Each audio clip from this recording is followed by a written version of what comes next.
Hello, today on my channel you will hear an amazing story about life.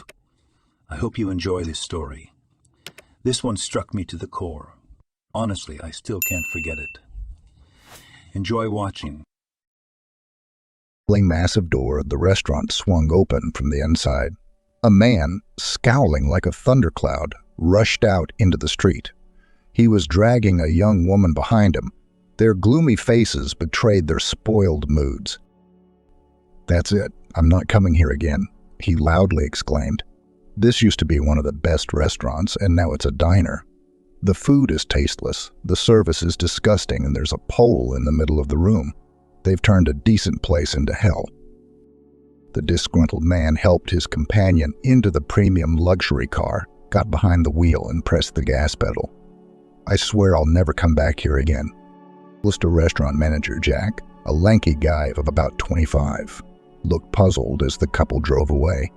They'd lost almost all of their regular customers in the last 2 months since the new owner had taken over the inept management of the place. It's all gone wrong. The attempt to establish a completely new order was crowned with the loss of the most valuable employees, including the face of the institution, an experienced chef, a virtuoso of his work, John Peterson. Even such a devastating effect of unprofessional intervention did not embarrass the boss, but on the contrary inspired further reshuffles and changes. The lover of party life decided to turn a well-known status restaurant into a fun club. After that, the institution fell apart completely, cardinally changed the audience. Revenues fell, as a result of which the salaries of employees were cut, and everyone slowly began to scatter in different directions. Former employees found themselves in demand in other restaurants. They were replaced by people with questionable appearance and reputation. In fact, only Jack and the junior cook Alex, who was now heroically carrying the whole kitchen, were left from the former staff. The guy turned around and with a sigh headed for the director's office. Something had to be decided immediately. It couldn't go on like this. Mike, a young guy, almost the same age as the administrator, sat sprawled in a leather armchair with his feet up on a desk littered with papers he'd been trying in vain to make sense of for weeks, and was frankly fooling around, throwing paper balls into the wastebasket. All these piles of documentation with figures, tables, and abstruse terms were boring him to death. A few months ago, suddenly widowed, Mike had hoped his late wife's restaurant would help him improve his own finances, but the establishment had only added to his problems and headaches. How on earth did his wife Sarah manage this complex machine? Previously, it seemed to Mike that the director's task is only to appear occasionally at work, reminding his menacing appearance to the employees who is the boss of the house, and to withdraw the proceeds. In fact, it turned out to be not so simple. Restaurant business has its own peculiarities and specifics. It is necessary to enter and understand all the intricacies of the case, to keep in tone labor team, to build suppliers, to follow the novelties of the field. A good restaurant cannot afford to go with the flow, otherwise it is bound to drown. You need constant changes, menu, dishes, interior, entertainment program. To the young widower it all seemed boring and uninteresting. Only now he realized what a heavy burden his late wife was carrying. Mike stopped what he was doing, frowned and thought, staring at the ceiling. He remembered the day Sarah had driven her car off a bridge and died. The body, though, had never been found, but in this place of the river was a very fast current, and the investigator did not even doubt the outcome of the terrible accident. The wife had no relatives left. Her father died before their marriage, having had time only to bless the young, and they were married for only a year and a half. Most of their married life was spent in silent misunderstandings and quarrels. In recent months, their relationship has broken down completely. His wife got bogged down in work and did not want to delve into the peculiarities of the easy and free-spirited nature of his chosen one. He hoped that she supported his desire to have fun and enjoy life to the maximum. As he urged her to drop everything and go abroad to the warm sea, where all day long you can sit with a cocktail in a chaise lounge under a palm tree and do not think about anything, Sarah firmly stated that she intends to continue the work of his late father and inherited from him in the inheritance of bank accounts should work for the future, not for living life right now, suppressing his impulses and desires first to please his late father-in-law, then to avoid scaring off his conservative wife. The young man no longer wanted to live by the rules of this family of workaholics. Mike sincerely did not understand why they should work, if the money is there and the account comes steadily. As soon as his wife started talking about the fact that it would be good for him to do something, he blew his mind. Clubs, parties, hangouts, bright girls, unencumbered by moral standards. The wild nightlife surrounded him in its chaotic, violent dance. Until one day Sarah, in the midst of fun, did not pull him out of another club, tearing him away from a half-naked girl, put him in his car and said it in a tone that does not tolerate objection. "That's it. I've had enough. I'm filing for divorce tomorrow." Mike, leaning back in his seat, smiled mockingly and asked, "Go ahead, honey. File. How will we divide Daddy's inheritance?" Already decided, the young woman looked at him with an annihilating gaze and said in a calm tone, "No, dear. You are as you were with an empty purse, and you will remain so. You deserve nothing in law or in justice. Do you want to lead such a dissolute life? Be my guest, but now without my money." At that moment, Mike realized for the first time that she was right. Without her, he would have nothing to live on. This thought made the man instantly sobered up and immediately found the words to repent. With a pleading look in his eyes, he asked Sarah to think for a while, not to do any rash. For some time the man sat at home, pretending to have come to his senses, and even began to consult with his wife about his future work. Sarah looked at her husband incredulously, but did not speak aloud about the divorce. With pleasure supported his desire to do something useful. And then tragedy struck.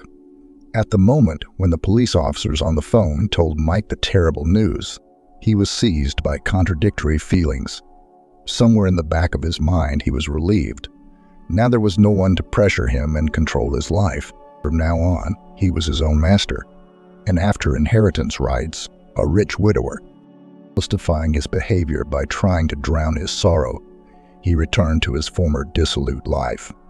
In the club, Mike met a pretty girl, Emily, with whom he once tried to get acquainted back in that debauch period, until he was not nailed by his wife. Emily herself didn't want to date a married man. The guy felt that she was not as simple as it seemed at first glance. He had to make a lot of effort to find out about her. The girl turned out to be the daughter of a local high-ranking official. And then Mike lit up with the idea of getting a wife even more favorable party than the previous one. He literally out of his skin to charm the new chosen one and make a positive impression on the future father-in-law with huge connections and almost unlimited opportunities. From now on, he had no right to make a mistake. Mike put on the image of a successful businessman, an orphaned widower in need of warm family relations. The calculation was correct, and his entrepreneurial spirit was rewarded. Emily gladly took on the role of savior of the unfortunate guy and soon agreed to marry him. But then, as luck would have it, the fine-tuned mechanism of the restaurant began to fail. Even, it would seem, a brilliant idea with the club did not give the expected effect. Everything turned out exactly the opposite. What the hell is this? Money is needed now more than ever. But I don't have long to wait. Wedding's in a month and a half. And I couldn't arouse my father-in-law's suspicion. It is necessary to keep and maintain the image of a serious groom without problems. There was a timid knock on the door, and the receptionist came in. On his face, he looked dejected and depressed. "Mike Sergeyevich, I can't go on like this. That's it, I'm quitting," he said in a distressed voice right from the threshold. The owner took his feet off the table and sat down, as befitted a director. It is impossible to let go an employee who is ready to work for pennies. He couldn't do it on his own, and he wasn't likely to find another. "What's the matter, Jack? What's the matter?" Mike asked with a look of extreme concern on his face. The customers are leaving one by one, he complained. They don't like the new format of the place. They're complaining about the kitchen, and there's only Alex left. He can't do it alone. Mike did not want to be distracted from his dreams of a future cloudless life and deal with this, but the position required it. He had to at least pretend to keep things from falling apart. "Well, what is to be done? You tell me," he said. The administrator scratched his head and hesitantly began. "The salary would be added." "That's a no right away," the owner frowned. "When the club is promoted. Then I promise bonuses and bonuses to everyone." "Well then, at least a taster for the cook and an assistant." Alex has gone completely off the deep end. He should gain experience. He's emotional, vulnerable.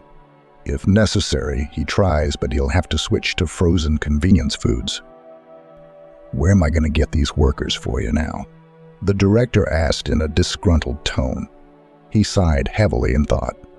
No, he couldn't ruin the kitchen, because he had bragged so much to his future father-in-law about his successful restaurant that he had allowed him to celebrate his wedding here. Another idea popped into Mike's head. "Let's go." He waved his hand at the receptionist and rushed out of the office to the exit directly onto the street. There, the director looked around. As a pity, there were practically no passers-by. The man resolutely approached a couple of girls passing by. "Hello, would you like to work at the restaurant?" They looked at him suspiciously in silence and hurried away. But Mike was already on a spree when he noticed a woman sitting nearby on a bench, tangled in rags. Johnson shouted to her, "Oh, beautiful. Come here." The receptionist rounded his eyes in horror and whispered in a low whisper, "Mike Peterson, you gotta be kidding me." But he was already on a roll.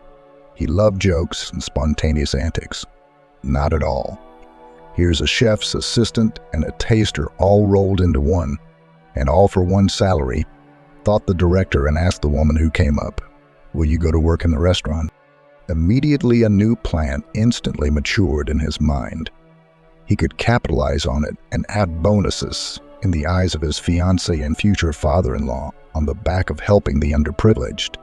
Emily was just as obsessed with the subject of charity. "I'll go." The hobo suddenly agreed, and the receptionist immediately rolled his eyes, not hiding his displeasure. Indoors, Johnson removed her tattered old shawl and outer garments, and before them stood a young girl almost the same age as them, with a short haircut and a rather neat appearance. Her hands were surprisingly clean, and there was no unpleasant odor. The only thing that immediately caught the eye was a rather large belly. The young woman was obviously pregnant. Lyrecker immediately laughed. "Wow, I wanted to take one employee, but it turned out to be two. What luck." The girl said nothing. She just looked down at him. Cook Alex, a tall guy with glasses, looked at his new subordinate with a sigh, but there was nothing to do. There was a lot of work ahead of her. Maybe there was something she could do to help. "Good afternoon. My name is Alex. I'm the cook here," he introduced himself kindly. "And I'm Alina," the girl replied quietly, looking furtively at the giant in the chef's outfit. But they did not manage to get acquainted. "2 or 2 Caesars," shouted the waiter from the threshold, proclaiming the request from the customers. Alex immediately fussed, pulling preparations from the refrigerator with his chaotic and awkward movements. He was confusing himself, grabbing one thing and another. He dropped the food on the floor, took new ones out of the refrigerator, and eventually got lost and forgot what he had done before. Alina at first silently watched his torment, then carefully gathered her hair into a bundle, washed her hands thoroughly, and began to quickly chop the ingredients for the dishes. The cook was about to resent the arbitrary interference in the cooking process, but suddenly realized that she was doing everything right, and this help was making his job much easier. "Thank you," he muttered. "Fry the meat in the pan." The girl waitress in the arms of the bartender padded into the kitchen. They were laughing loudly at some joke, oblivious to the fact that the few customers could hear them. The prestige of the place was clearly not taken care of here. When they saw the novelty, they looked at each other and laughed even louder. The red-haired merrymaker threw tears, choking with laughter, wheezed. I thought Jack was joking, and here it is. That's hilarious. Yeah, our principal's being weird again. The waitress backed him up from somewhere. Ernie, what dump? The employee didn't have enough money for new clothes, but she was proud. Ignoring the rude couple, she began peeling vegetables. Not a muscle in her face quivered under the barrage of their stupid jokes. They mocked a little more, but without any response, they lost interest, quieted down, and went back into. Alex looked pityingly at his assistant and berated himself for not finding the right words and not standing up for. Don't mind them. They do that to everyone. He tried to smooth things over. I was bullied, too. They still call me a seal. Alina turned around and smiled sweetly. I don't mind, she replied calmly. And why do you allow yourself to be called that? You are a chef, after all. So what kind of chef am I? Exclaimed the boy in a hearty voice. His chubby cheeks flashed a blush and made him look like a huge bun. Always getting out of hand, stretchy. A real one, he scolded himself. The main thing at home, such masterpieces turn out. Even on the Michelin star application apply. He continued to argue. But at work, it's just a vicious circle. Everything is somehow sloppy and For the first time in many years, he was able to speak out. For some reason, this unfamiliar girl aroused confidence in him. He felt better at once. Such a passionate, sincere tirade touched Alina. Wanted to calm this complex, but clearly a good guy, and help at least with advice. You're just nervous and not organizing your process correctly, she explained. You just relax and realize you're the creator here. It's up to you to keep customers coming back to this establishment. The girl looked with a smile at the guy who was listening to her with his mouth ajar, and suddenly went to the door leading to the hall, summoning the cook from there. Look, she spoke in a low voice, pointing to a couple seated by the window. There's that fellow and girl you're cooking for just now. There he is taking his companion by the arm and is saying something to her. Somehow I think they are words of love. Aren't they, sweethearts? She asked, looking back at Alex. These are your guests. They could have walked into the hamburger place, knowing it's right around the corner. Or they could have just stayed home and ordered pizza. But they came to visit you. Alex, you want to give them a gastronomic treat and put them in the mood to remember this beautiful evening for a long time. The guy, dumbfounded, scrutinized the couple still waiting to order. It was the first time he had looked at his work from this angle. Alina, meanwhile, nodded at the finished dish waiting to be served and offered. Alex, imagine that you are an artist creating a brilliant canvas, and I'll serve you the brushes and mix the paints. The cook liked metaphor. He was suddenly transformed. The stiffness and constant tension disappeared. His body relaxed, and there was a gleam of creative inspiration in his eyes. With quick and precise movements, he assembled an incredibly appetizing salad and fantastically decorated plates with meat. For a period of time and space ceased to exist for him. Alina involuntarily admired the spiritualized expression of his face. After the waiter, having raised his eyebrows in surprise, took the finished masterpieces to the customers with unusual care, Alex twice ran to the door of the hall to observe the reaction of his guests to the dish, in which he had put all his soul, and each time he returned to his workplace satisfied and happy. Now he wasn't afraid of any new order. The fear of screwing up and ruining everything suddenly and without a trace disappeared. The guy was overwhelmed with an irresistible desire to create and share his creative energy with people. The whole evening satisfied waiters, who had received generous tips today, respectfully looked at the cook and passed him words of gratitude from customers. From that day on, Alex didn't have to bear his cross any longer. He flew to work on the wings of inspiration, where a fragile girl with a huge heart and an invariably gentle smile was waiting for him at the entrance. The new girl, with her balanced and malleable character, imperceptibly and easily joined the team. Her appearance in the restaurant unexpectedly affected the whole atmosphere of the place. Between Alex and Emily established a friendly relationship. One day he dared to tell the girl a sad story from his childhood, which left an imprint on the formation of his character. When he was 11, his father left them and went to another family where he soon had another son. The impressionable Alex got it into his head then that he was the one who was not good enough, since his father had chosen another child. He lived with this bitterness in his soul for several years. Hence, apparently, came the insecurity and low self-esteem. I don't remember my father at all. All my life with my mother lived alone, Emily suddenly confessed. A quiet sadness lurked in her eyes. The young man bit his lower lip nervously and dared to ask the question that had long embarrassed him. "How did you end up on the street?" Emily flinched and looked away. Then she realized, "Oh, why am I rambling on? I have a lot of things to do." Alex realized that the girl was intentionally avoiding the question. The guy didn't insist. Probably. It was a very painful topic for her, just like pregnancy.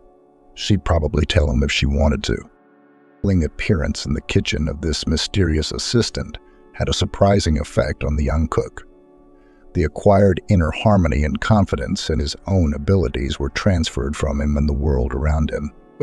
Now the staff and customers perceived Alex in a completely different way, but the guy knew who to thank for such dramatic changes in his life. Sneaking glances at the calm, concentrated profile of his assistant, he more than once caught himself thinking that he was admiring her as if mesmerized. He was not embarrassed by the young woman's shabby clothes. Her presence somehow excited him in a special way. Even her belly did not spoil the impression. She was as beautiful as a Madonna. More and more often, their silent, meaningful glances crossed. An exhilarating, spring-like mood was in the air. Mike alone was not happy with the positive changes in the restaurant. This strange young woman, whom he himself had invited to work, was now causing him wild irritation. Just today, the manager slid a disgruntled glance at the formerly homeless woman who was peacefully chopping greens. "What are you digging around for?" he shouted at her. "There's a wet floor by the sink. Go wipe it down. Or else you'll come back and I'll be responsible for you later," he muttered. The girl immediately obediently took a rag and wiped up the water drops. This silent submissiveness pissed off the young director even more. It was as if she kept getting under his skin on purpose. Mike couldn't help himself from jabbing her in some way as he passed by. The gesture of charity from hiring a homeless woman had no effect, except that good-hearted Emily sincerely admired his noble deed. And so it would be unwise to get rid of the irritant now. He did not like this Emily. He himself could not explain this sudden dislike.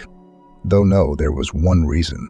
That pregnant Johnson reminded the guy of his dead wife, either in her looks or her movements. He even more than once caught himself thinking that he deliberately mocked and humiliated the new girl. Or rather, not even her, but Sarah in her face, wanting revenge for the time when he was forced to submit to his wife and live by her rules. This Emily is certainly doing a good job, and the cook is now praised by her customers. But this similarity of hers brought back unpleasant memories, unsettled and infuriating. But nothing would survive the wedding, get rid of this yoke with all the neighbors, carts and pancakes, sell the restaurant, and forget as a terrible dream. No, he was born for something else and deserves better. Thinking about the prospects after the marriage made Mike smile. The future father-in-law secretly confessed that he was preparing a surprise for the young people, a big wedding trip abroad. That's where the lawfully wedded husband would work Emily over, convince her to do what he failed to do with Sarah. The new wife is different. She has a soft, malleable personality. Do whatever you want. They'll live abroad, and Daddy will do anything for his beloved daughter. And finally, his dream will come true. Lisa went out of the kitchen into the corridor, and again noticed a strange man with cold eyes and a sports bag in his hand. His piercing stare made her chest throb every time she saw him. He came to the principal's office about twice a week, but no one knew who this visitor was.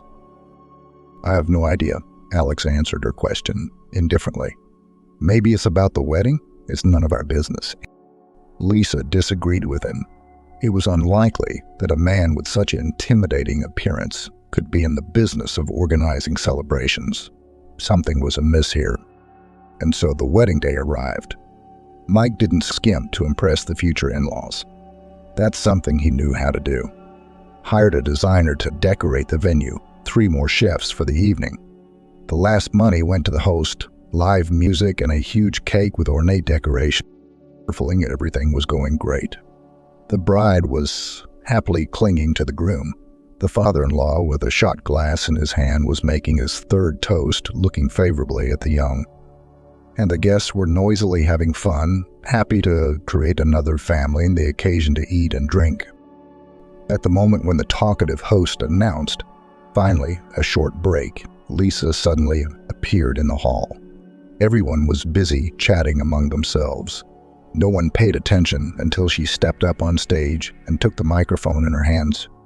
"Dear guests, I have an announcement to make," the young woman proclaimed in a calm voice. Mike was even taken aback by such insolence, blushed thickly and growled menacing. "What are you doing up there? You're supposed to be in the kitchen. Get back in there now." "Come on, let her talk," Emily stopped him. "Maybe she's got a congratulatory message from the staff. Let her say it." His father-in-law supported his daughter in the same tone. And Mike bit his lip. To go to the conflict on such a day was unnecessary. And the girl from the stage continued. "Thank you. You're wonderful people. I'm sorry, Emily, that you decided to tie your fate to such a scoundrel as Mike, who ruined his wife's business and now sells here something forbidden in bags." "What?" The groom jumped up from his seat, looking back at his father-in-law fearfully. "What are you babbling about, you fool?" "I'd also like, Mike, to say hello to you from the other side of the world." And she pointed her hand at a female figure that had just appeared in the semi-darkness, as if from nowhere. And Mike, as if mesmerized, watched her approach until she came into the lighted place. "Hello, Mike." It was Sarah, alive and well. She stood in the middle of the hall just as he had last seen her, as if she hadn't disappeared for months. The guy's legs gave out, and he collapsed heavily into a chair. How was that possible? All the guests froze, not realizing what was happening. The bride was also confused by surprise and couldn't utter a word. The general silence was broken by the groom's unusually husky voice.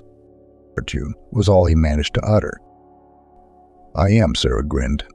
"And you weren't hoping to see me after you deliberately damaged the brakes on the car?" "That still needs to be proven," he muffled in response. "Of course," she said calmly, and looked away. Plainclothes police officers entered the room and twisted the groom's arms. The guests woke up, their excited murmurs traveling through the hall. Some woman shrieked fearfully. The bride and her father jumped toward them, trying to make sense of the situation.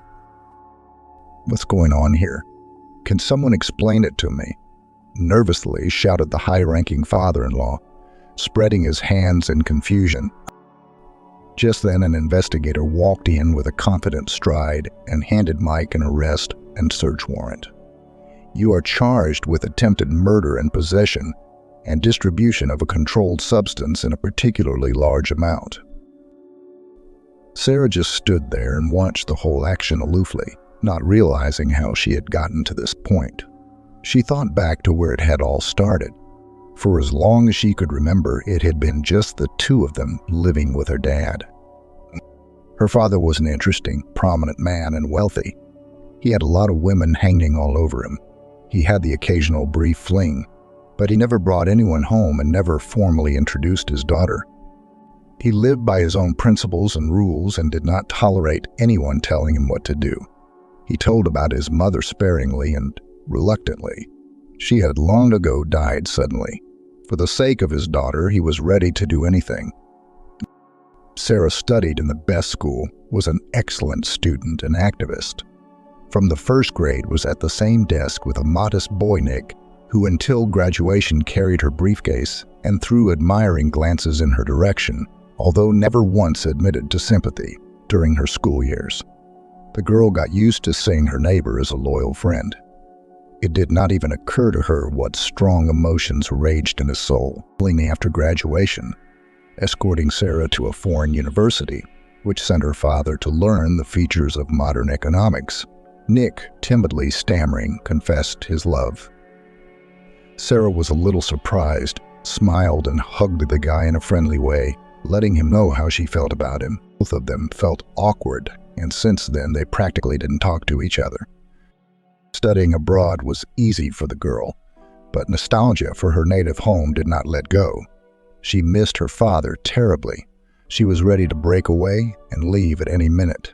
That's when she and her father had their real fight. This was the first and last time in her life, when Sarah decided to return home after graduation, against his wishes. She couldn't stay there anymore. She didn't like it. The air wasn't the same, the people were strange. Her father wanted her to live in a country with a developed economy. He thought it would be better for her, but Sarah didn't want her fate to be decided for her. She came, put her international diploma on her father's table, and firmly declared that she wanted to live here, next to him. After such an adult and clear declaration of intentions, the man's heart finally calmed down when his daughter agreed to head his pride, the best restaurant in the city. It was during that period, as it seemed then quite by chance, that Sarah met Mike. Tall, blonde guy shone with manners and tried in every possible way to charm the chosen one. He never left her side. Now she realized that she didn't know Mike either before or after the wedding. The cunning fellow had changed his coloring to the right one in an effort to please. It hadn't alarmed her at the time. It amazed her how much they had in common. Interests, music, books, movies. Coincidences like that don't just happen, she thought. This meeting was no coincidence. Mike was the one for life. By that time, her father was already very ill and did not hide his desire to find his daughter a worthy party, so as not to worry about her future. Mike managed to brainwash him too. Giving his consent to the marriage, the man immediately, as if relaxed and stopped fighting for life. It wasn't long before his soul was gone for good. With Daddy's death, his daughter's world turned upside down. Sarah was so used to him always being around. You can at any time come or call, to share joy or, conversely, to cry. Just to hear his dear, loving voice, Dad always had time to talk to his daughter. After waiting a few months, the groom began to persuade Sarah to formalize the relationship. Mole, this is the last will of the father. The girl agreed, and they just quietly signed, without celebrations and festive fuss. Sarah went to work. She wanted, in memory of her beloved father, to make even better his child, in which he put his whole soul. She thought about opening 2 more such restaurants. In her dreams, she always saw her husband as a reliable support, not once asked him to join the family business. But Mike was changed after the wedding. Now he was living the high life. He spent his wife's money left and right, taking everything he could from life. I had heard about her husband having fun on the side. Sarah at first was hard to get over, then just angry at herself for having made a mistake in a man. And when the woman caught her spouse drunk in the smoke with some girls, decided to divorce, which immediately resolutely told him. The whole world finally crumbled into small pieces on the day when Sarah and his car went to a new supplier out of town. The memory of that unfortunate accident made her shudder. She only remembered depressing the brake pedal as she turned onto the bridge and feeling the pedal suddenly fall easily into the void. Sarah lost control, and the car sped down the steep slope toward the river. Her time slowed to a crawl. The girl looked with horror at the smoothly but inevitably approaching edge of the cliff. Fear squeezed her heart and stiffened her whole body, making it impossible to move. Well, that's it, flashed through the girl's mind. The strong blow of her chest and head against the steering wheel knocked her out for a moment from the sharp, piercing pain. She woke up already in the river. The cabin was rapidly filling with water. Sarah, unaware of her own actions, jerked the door open. At the last moment, she managed to slip out of the car, which immediately went down. The current swept up the unfortunate young woman. Panic, terror, and fear of following the car into the dark abyss made her struggle. With her last strength, she tried to stay afloat, paddling, and paddling. The next thing she knew, her mind was a blur. There's no telling how long she was adrift. She only came to her senses when someone shook her violently by the shoulder, trying to bring her to her senses. Chills ran through her entire body. It was wet and cold. Sarah groaned. Her voice came out weak and hoarse. When she opened her eyes, she saw a young girl's face that looked familiar. When she looked around, she realized she was lying on the riverbank in wet clothes, covered in silt. Apparently, she had just been pulled out of the water. "How you feeling?" the stranger asked, and leaned over her concernedly, peering into her eyes. "Terrible," Sarah whispered with naughty lips. She was indeed experiencing an excruciating headache. It also felt like everything was fractured, especially in her chest. On top of that, she was shaking with chills. It became unbearably cold. "My name is Lisa, and you are?" The girl introduced herself.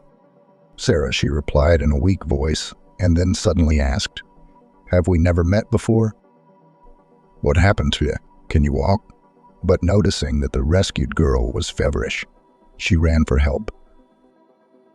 In just a couple of minutes, she brought a neighbor, a big man with stubble on his broad face, who picked up Sarah in his arms, as if she was a flake, and carried her straight to a small house nearby.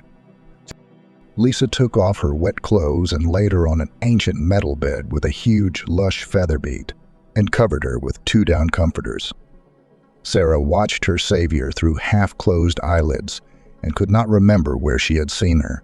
Lisa was thinking the same thing at the same time. A strange sense of déjà vu had seized her at the first sight of the unfortunate girl's pale face and hadn't let go until now. Walking past the large mirror hanging on the wall, she suddenly stopped and looked at her reflection. Suddenly an epiphany came. Of course, that's where this incomprehensible feeling came from. It was just that this Sarah was strangely similar to herself, to Lee.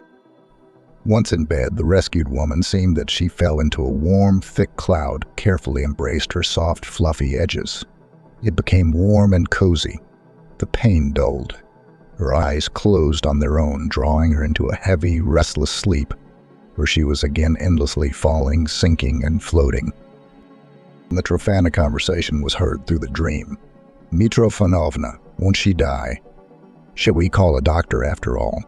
A familiar voice asked anxiously. But that would have caused resentment. Who else? "Why did you call then?" "I'm sorry, I didn't mean to offend. I'm worried about her. She's very pale. She's been feverish for the last hour." Sarah opened her eyelids with difficulty, and through the fog noticed that it was late evening outside the window. Mrs. Adams appeared to be a small, gaunt, old woman, clean and neat, wearing a white shawl, as if she had just returned from a church service. She must have been the local witch doctor. Sarah didn't trust alternative medicine, but she liked his grandmother. There was an inexplicable, pleasant aroma coming from her, something between the smell of incense and a bouquet of wildflowers. The old woman ran her hands over Sarah's body, then felt her chest and head, causing a sharp pain. "It's all clear here. Severe contusion to the chest and head. No fracture, I think. In the evening, I'll brew you some herbs to drink and apply these compresses. Don't worry. Everything will pass very quickly." The healer was silent, and then frowned and said, "Puzzles. There's more." She looked back at Lisa and commanded decisively, "Come here. Give me your hand." The girl stretched out her palm in surprise. The old woman clung to it with one hand and took Sarah's palm with the other. Suddenly she froze, looking at one point and muttering something under her nose. After sitting like that for about a minute, Sarah opened her mouth to call out to the witch. Why, maybe she fell asleep. Quietly, she's old. But Lisa rounded her eyes meaningfully and put her finger to her lips, indicating that she should keep quiet. The old woman finally came out of her trance and linked the girl's hands together. "Do you know you are sisters?" she suddenly asked. The girls looked dumbfounded at Mrs. Adams and then at each other. What do you mean?" came out of Sarah's mouth. The old woman shrugged. I can see that you are sisters and separated at an early age. I'm never wrong. I was shown such a picture from there. From there? The stunned sir asked. From there, the witch repeated carefully and pointed a slender finger upward. Everyone fell silent, digesting the information they had received. Then Sarah shook her head confidently and said firmly, No, you just saw that we looked alike in some way. No, my father would have told me. That can't be true. It can, Lisa, who had been watching the rescued girl breathlessly the whole time, suddenly said. Everyone stared at her, waiting for an explanation. But she was visibly nervous. Then, finally, having gathered her thoughts, told everything she knew. Lisa and her mother lived all their lives in this small house. Growing up, the daughter began to ask questions about her father, but the mother only waved away and kept repeating the same phrase. Father so-and-so abandoned us and left. Her mother worked as a school teacher and gained a reputation as a strict woman. She treated both her students and Lisa equally harshly, giving no one a hard time. School children even did not hide their dislike of the overly principled teacher. The girl was offended to listen to all those epithets which they awarded her mother. She still loved her mother and knew for sure that she loved her too. It's just that she never tended to her and always demanded to the full. But Lisa believed that thanks to this, she was good. When the girl graduated from school with a gold medal and followed in her mother's footsteps in the teacher training institute. True, thanks to a softer character of nature, she formed a completely different approach to children, for which she has repeatedly fallen from a more experienced mother. After listening to her arguments, Lisa stubbornly continued to bend her line, considering her own method more effective. Unfortunately, excessive straightforwardness and professional deformation served her mother badly. Once she went to the city and missed the train. She had to wait for the last one almost at night. Eyewitnesses said that the woman began to make harsh remarks to some drunken company at the They did not hesitate to beat her to a pulp. Lisa remembers well how she arrived at the hospital and entered her mother's room. She could not recognize her at first and then sobbed at her bedside for a long time. Her face was covered in bruises, her right arm and collarbone were broken. But most importantly, these scoundrels had managed to break the woman's spirit. They trampled her faith in light, good, faith in truth and humanity.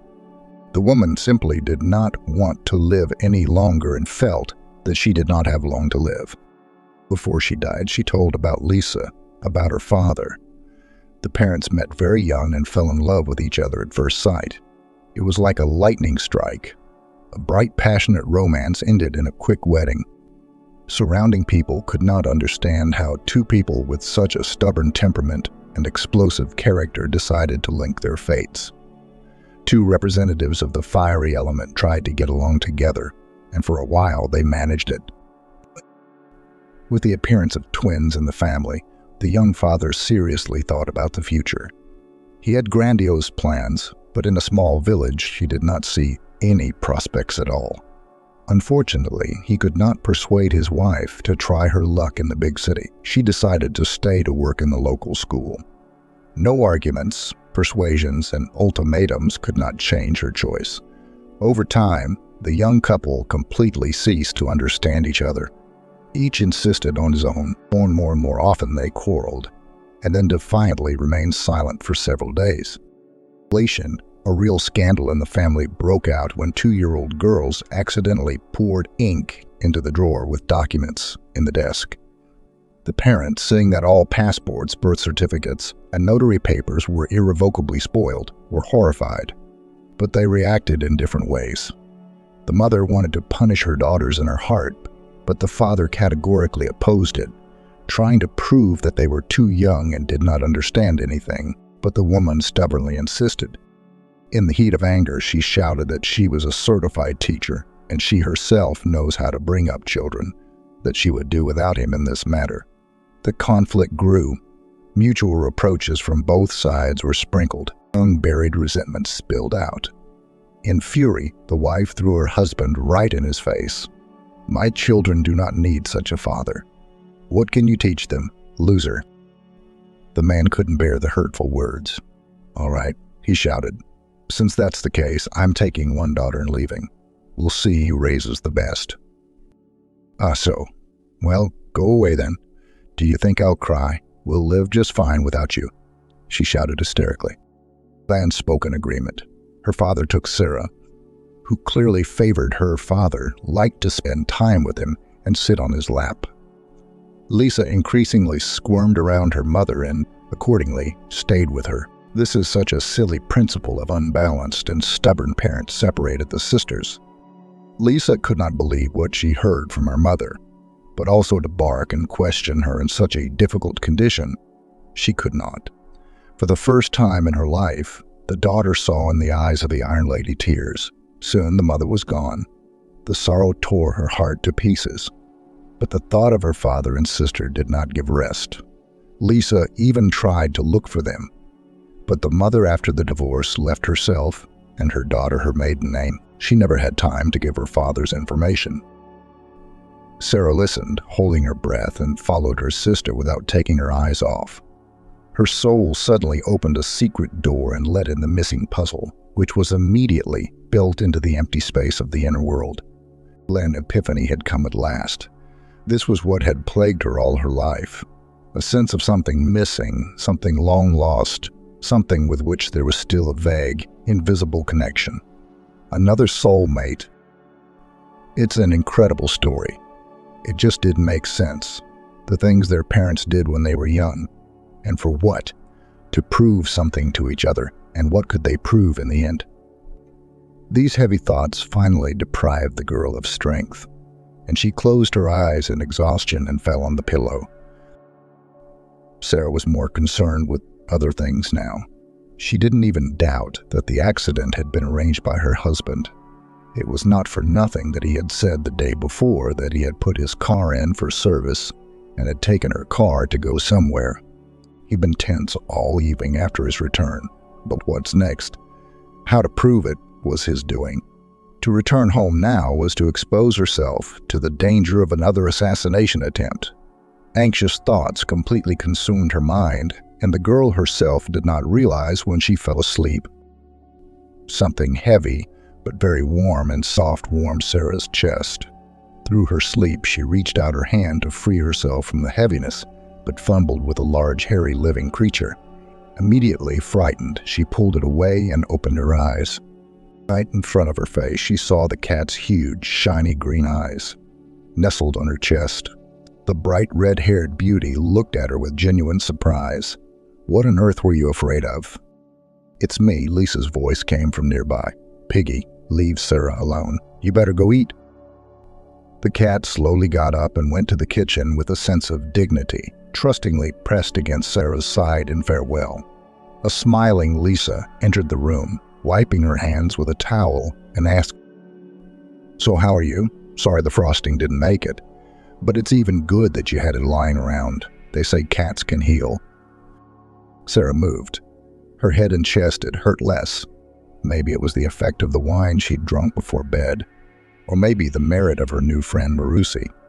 In any case, the rescued woman with difficulty, but still was able to get out of bed on her own. Lisa carefully supported the girl, took her to the bathroom, and then sat down in a comfortable chair in the kitchen, where her mother used to like to stay up late checking students' notebooks.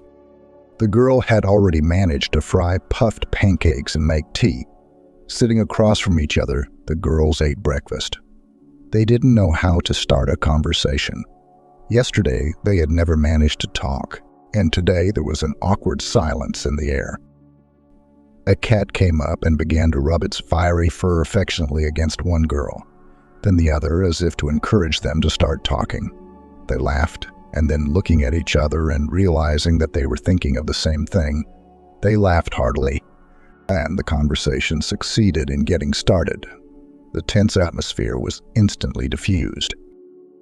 "Marussia recognized you," Lisa said, gently looking Sari straight in the eyes. "Actually, she hides from strangers. So you're her own." The latter smiled and replied, "I'm really glad I have a sister." Now they looked curiously at each other's facial features, noticing with pleasure that they had much in common.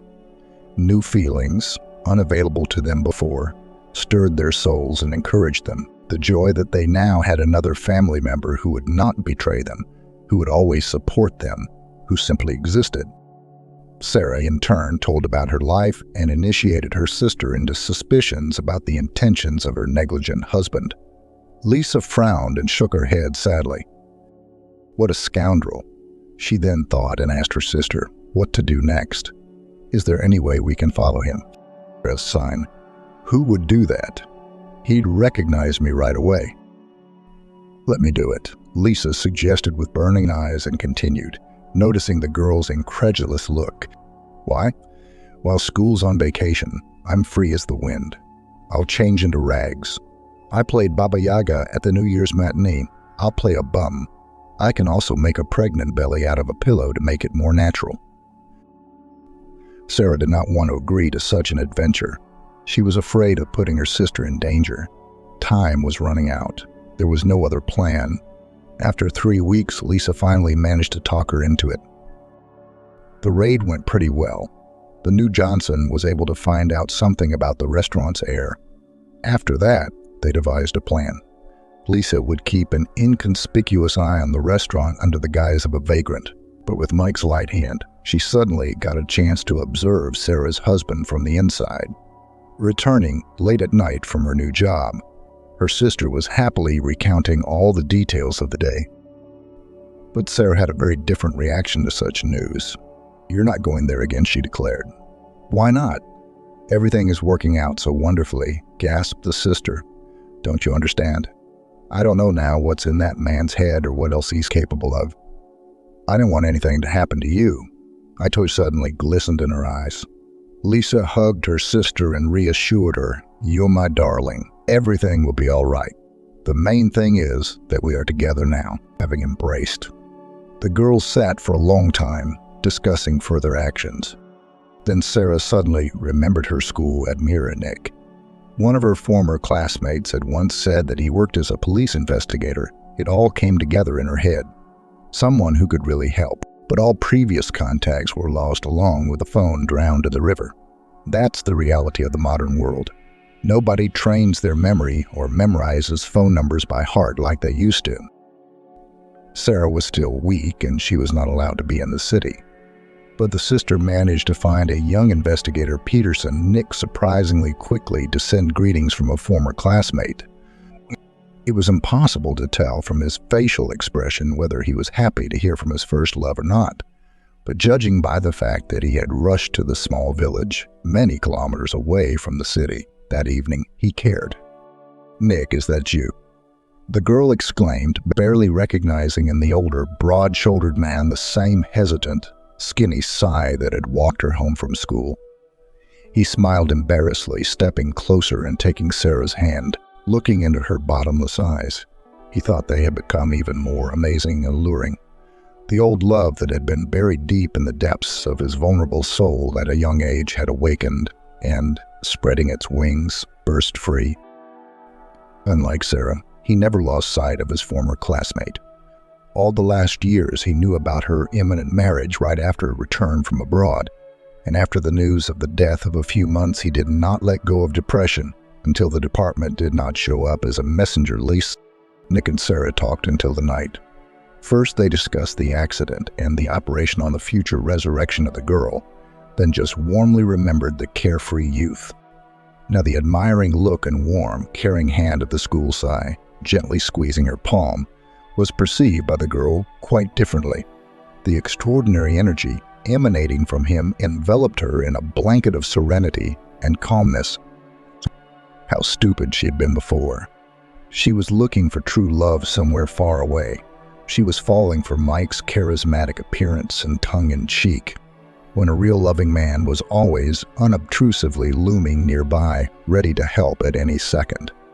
Nick conducted an examination of Sarah's car, which with difficulty managed to find 200 meters from the site of the fall. The suspicions were completely confirmed. The brake cylinder was deliberately damaged, which led to the failure of the braking system and the act. Surviving as a spy, Lisa, for her part, quickly realized that everything is not so simple in the new club. The observant girl, to whom no one else paid attention, was able to find out that Mike, trying to replenish his wallet, got in touch with the drug mafia and began dealing in substances. She was even able to determine when there were deliveries of the goods. The dealer turned out to be that suspicious stranger. The last shipment was on the eve of the wedding. But Nick had to risk his career to conduct a detention at the wedding of a high-ranking official. But everything went exactly as planned. After the discovery in the director's office of a large batch of white powder, Mike confessed to everything. Instead of a spa vacation, he was now facing a long prison sentence. That's what happens when you start using the worst means in pursuit of a carefree life. The sisters couldn't stand it any longer and rushed towards each other in the street. They laughed through their tears and hugged each other. They hadn't seen each other for months, only calling each other all that time. First, Sarah and Nick went on vacation on their wedding trip. Then Lisa had gone to another city with Alex, who had been invited to participate in a television cooking show. Then work issues constantly distracted both sisters, and there was never time to meet. During this period, they missed each other so much that they agreed to live next door to each other. They vowed never to be apart again. As she hugged her sister, Sarah suddenly pointed to Lisa's small belly, visible from beneath her open coat. "Are you acting like someone else again?" Lisa laughed merrily and replied, "Now I'm impersonating a mommy-to-be. It's going to be twins, by the way. They said yesterday at the ultrasound." Sarah looked at her sister fondly. She leaned over and whispered softly in her ear, "Just don't ever separate them." Lisa smiled sadly, understanding her half-heartedly. She hadn't realized before what a miracle it was to have a sister. It's a special, inexplicable attitude. It is friendship and reliability and support and love. They can be characterized by only one all-encompassing and most valuable word: family.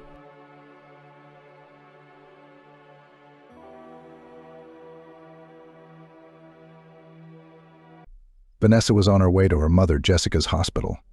On the way, she was leafing through a fashion magazine she found on a bench at the bus stop. Rich, beautiful, and successful models with perfect makeup and hairstyles, dressed in clothes of famous brands, looked at the girl from the pages. Their beauty was so bright, so perfect, that Vanessa did not even think of envy. It didn't occur to her that she could look good in expensive clothes after a visit to the salon. There was no room for anything expensive in her and her mother's quiet and modest life. Her mother had worked as a nurse in a polyclinic all her life, with occasional part-time jobs as an orderly and cleaner. Vanessa tried to help her as much as possible. The girl never asked about her father.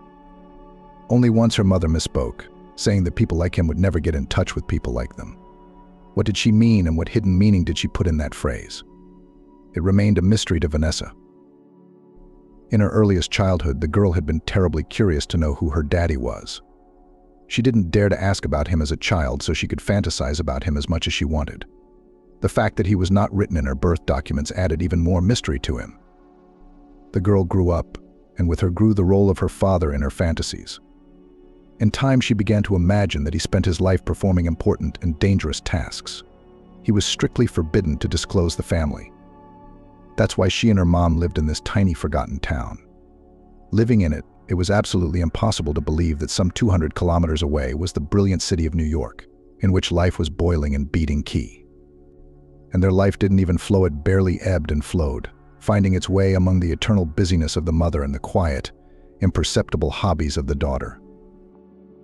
Vanessa herself didn't remember at what point she started writing down her thoughts, dreams about her father, and life stories. By the time she reached the age of consciousness, she had accumulated so many such records that it would be enough for a small book. Going through the records, the girl acquired her first dream to publish a book and become a writer in that order. After all, she needed the approval of her readers to continue. For now, only two obstacles separated her from the moment when the manuscript would see the light of day: money and fear. Fear that her work would not be appreciated. "Are you kidding me?"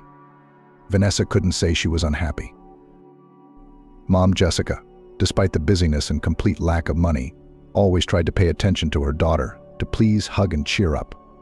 The girl grew up in love and therefore not so acutely felt the lack of some things: fashionable clothes, expensive toys, and sweets. Every weekend, Mom took the girl by the hand and they went to the park or the forest to walk, get acquainted with nature, feed ducks or fish. Once in class, answering the teacher's question, how she knows so much about animals, plants, nature, the girl told about their little tradition with her mother. So she, without wanting to, and without knowing it, made her first enemy a classmate, Kiara. Kiara grew up in a rich family, but she saw no love, no attention, no care. Expensive toys could not replace parents. Fancy clothes, lively communication, and gadgets, family warmth. The fact that Vanessa possessed all of these things, and therefore bypassed her, ignited an envy in Kiara that quickly turned to hatred. Thoughts jumped around in the girl's head like hairs from one memory to another. Apparently she was ready to think about anything but the fact that the bus would stop at the end of the ride. Vanessa would get off at the final stop and go to the hospital.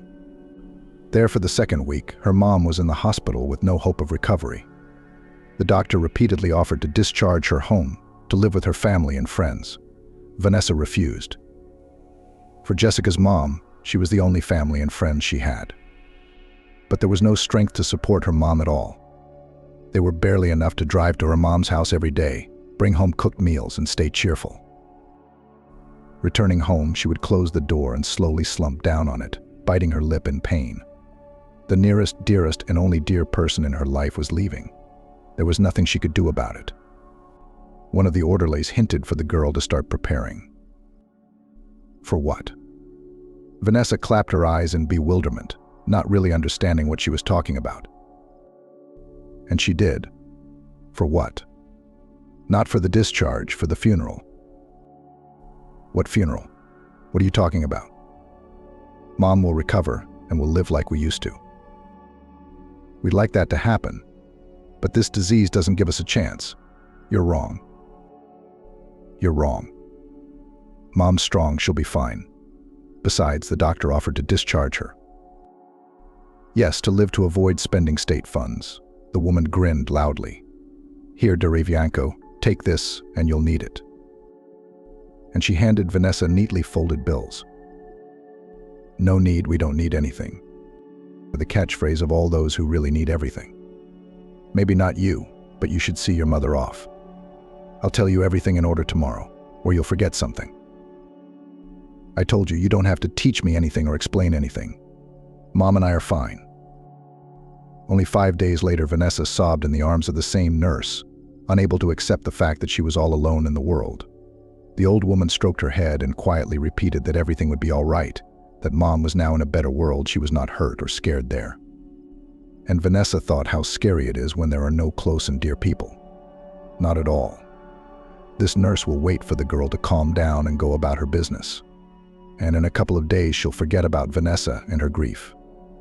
And Vanessa will stay and continue to live in a world where no one is interested in how she is and how she feels. Suddenly the nurse said a phrase that, in fact, turned the girl's consciousness upside down and subsequently completely changed her life. And cry now, you and your mother to bury, and father to support. Men bear grief worse, said the nurse. I've never seen yours. When she realized that she had said something wrong, the woman continued. Do you have one, your father? No, and never had one, Vanessa answered. How come? I don't know. I've never seen him. My mom never told me. But any other relatives? No one. Mom was the only one. It's impossible for a man to be alone. If your parents broke up when you were young, foolishly, and then your pride didn't allow you to reconcile, and your father lives somewhere, does not know that he has a beautiful daughter. Then Vanessa did not pay attention to the words of a kind woman, who, by the way, really helped the girl with the organization of the funeral. Advised and prompted how and what should be done. Without her, Vanessa would not have done even half of what she had to do. In the evening after the funeral, Vanessa remembered the nurse's words. Except to say search, and it's easy. And where to begin the search, thought the girl, absolutely no idea. And she decided to start with taking apart her mother's archive, a massive old dresser filled with various useful and useless but memorable things. Several drawers were occupied by Vanessa's mother's document school, leaving certificates, diplomas, letters, and photos. As a child, the girl often went through them in search of something interesting. Then she didn't pay much attention to old photographs and letters, half of which she couldn't even read because of illegible handwriting. Today she wanted to study everything thoroughly. Among the papers she found the deeds to the apartment. It turned out that the apartment had belonged to her for many years. A deed of gift had been made in her name, but the name of the donor was unfamiliar to Vanessa, and the date was approximately the same as the date of birth of the girl. After spending the night without sleep, trying to make sense of everything that was stored in her mother's dresser, by morning Vanessa was forced to admit that she had learned nothing new. The letters stored were from her parents' girlfriends. Vanessa knew Mom's parents had left this world long before she came along. Mom had been in medical school then. Barely self-sufficient, she was left alone. Then she'd found support in friends and a certain David. Vanessa was interested in the mention of the young man, but he was only mentioned a couple of times.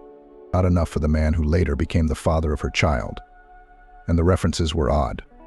David brought her, drove her, helped her. It was like she wasn't talking about her lover, but a longshoreman. Unpacking the largest box of letters, the girl at the bottom found a postcard from a Black Sea resort. Strange, Vanessa said to herself. Mom never said she had been to the sea.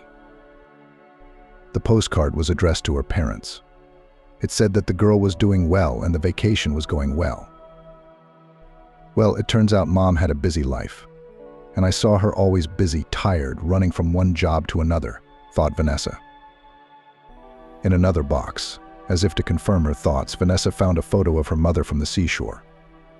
She was looking at her as a young girl, no more than 20 years old. She was smiling radiantly, hugging the young man around the waist. The problem was that the young man himself was mercilessly torn from the photo. Neither his face nor even his height could be determined. So interesting, Vanessa said. So Mom went on vacation with a certain young man. Probably, most likely, my father. Apparently, their relationship didn't work out with my mom. She threw his picture away and never told me anything. After rummaging through the rest of the papers, hoping to find the second part of the photo, Vanessa had to give up. Dawn was dawning outside the window. She began to drift off to sleep. In her dream, she saw her mother young and cheerful again. She was running along the edge of the sea and laughing. A young man was following her with big steps. He opened his arms, trying to catch the girl in his arms, but each time she managed to slip out of his reach. Vanessa tried to see the young man's face, but it kept dissolving in the glare of the sun. Vanessa awoke just before noon. The June sun was shining brightly outside the window. She had to decide how to live in general and what to do today in particular. She decided to start by tidying up the apartment to take her mind off things. But even while she was busy with her physical work, she couldn't stop thinking about how to move on. Vanessa had a brilliant 9th grade school certificate and a red diploma from the teacher's college she had entered after a classmate, Kiara, had made her stay at school unbearable. Vanessa could not understand when she crossed the road daughter of rich parents and what earned her hatred. Just one day the girl hated her a quiet, unremarkable, excellent student who never said a word against anyone. Kiara turned out to be very persistent and inventive in terms of mischief. In just 3 years, she had developed such an active activity to turn Vanessa's life into a nightmare that the famous quiet girl had no choice but to look for a suitable school and transfer.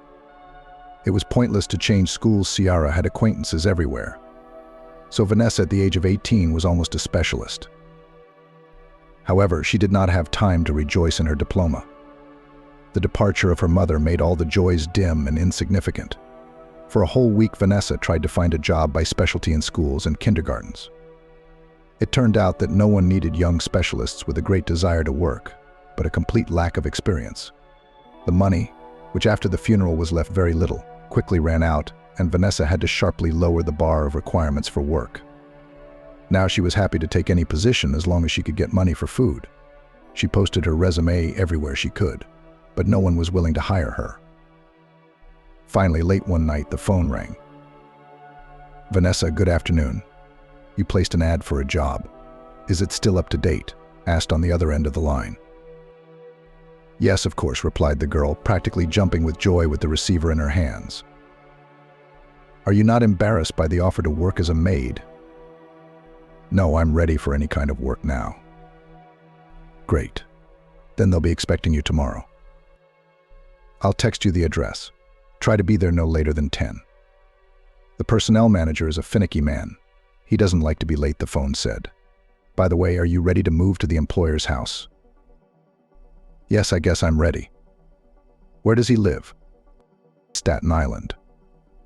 In principle, you can come from home, but we have situations when you need to stay longer or get up early. Where is Staten Island? I don't know, Vanessa admitted, who had never left her hometown. Staten Island is a borough of New York City. That's the city you listed on your resume. Vanessa remembered that she had actually written that in a few sentences, not really hoping for a response. I probably won't make it by 10 tomorrow. I live in another city. Which one? Asked on the other end of the line. Having heard the answer, the interlocutor didn't seem to be surprised. In the morning, you will take the train from your city. It leaves at 6, and you will be met at the station. If you are ready to work, pack everything you need at once. What exactly would I need to be a maid? Vanessa asked. Ahead, at least the caller grinned and hung up. Vanessa sat down on the floor, puzzled. The offer was as unexpected and mysterious as possible. They were ready to send an automobile to the train for the maid. She was so surprised by this offer that she forgot to ask about salary and working conditions. And what was the point of these questions? After all, the girl had never worked. She did not even have a labor book. Besides, the money was enough only for a ticket. Well, it's not much of a choice to starve here for another week, or to take a risk and go to work in the city of dreams. I think the decision is obvious. I'm going, the girl said to herself and went to pack her things. Vanessa, who had never left the city, was faced with a very difficult choice. But what to take with her on the trip? What would come in handy for work? How would she leave the apartment?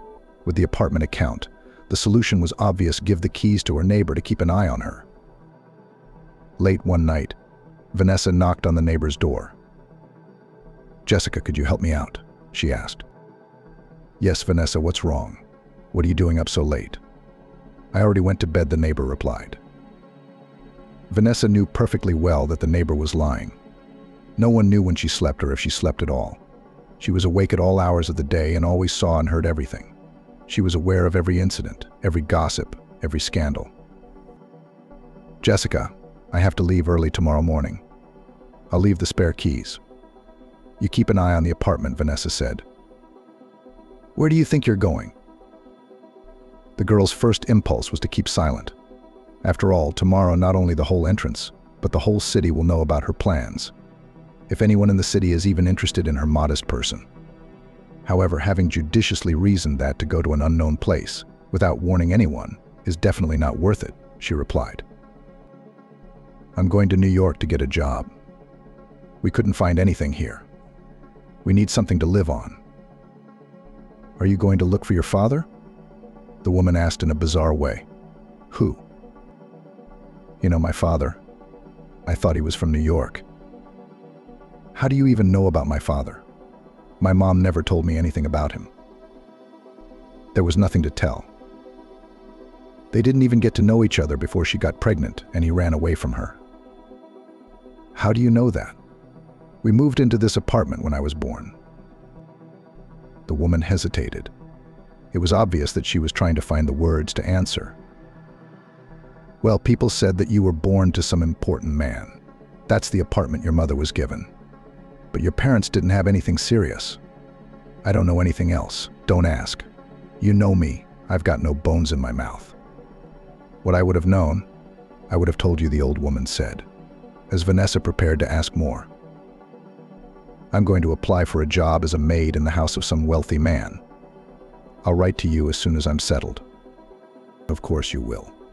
What if they take away your passport and take you where? To the border? Vanessa was surprised. You may be quiet, but you're a good-looking girl. Jessica, don't worry. They won't like someone like me, she shook her head. Well, you shouldn't be like that. Your mother, she was the same. All her life, Vanessa considered herself unworthy of relationships. Everyone was ashamed that she was raised by her mother without a husband. And the guys who were chasing her long ago, maybe they could have lifted her out of poverty. She'd be alive now. I feel sorry for Vanessa. The old woman really well treated the young, quiet neighbor, who alone tried to raise her daughter, Kiara. It was a shame that she, having lived such a hard life, had left this world so young. Vanessa's mom was barely over 40. However, she looked in recent years no less than 60. Classmates took her for Vanessa's grandmother, and only she saw her as a beauty. And here, perhaps also a neighbor. Having collected everything necessary, Vanessa packed a change of clothes, documents, and the rest of the money. The girl closed the apartment and went to the train station. There were only a couple hours left before the train. Staying alone in the apartment was becoming more and more difficult. A city station at any time of the day is quite a sight. Not for nothing they say that train stations have seen more sincere love than marriage palaces. Vanessa witnessed the real emotions of parting, meeting, friendship, and love. It's as if at the moment of the last meeting before the road or the first after the separation, people's soul opens a little wider, and only the most sincere emotions are the first to burst out of it. Later, when the moment passes, people become more reserved and reserved.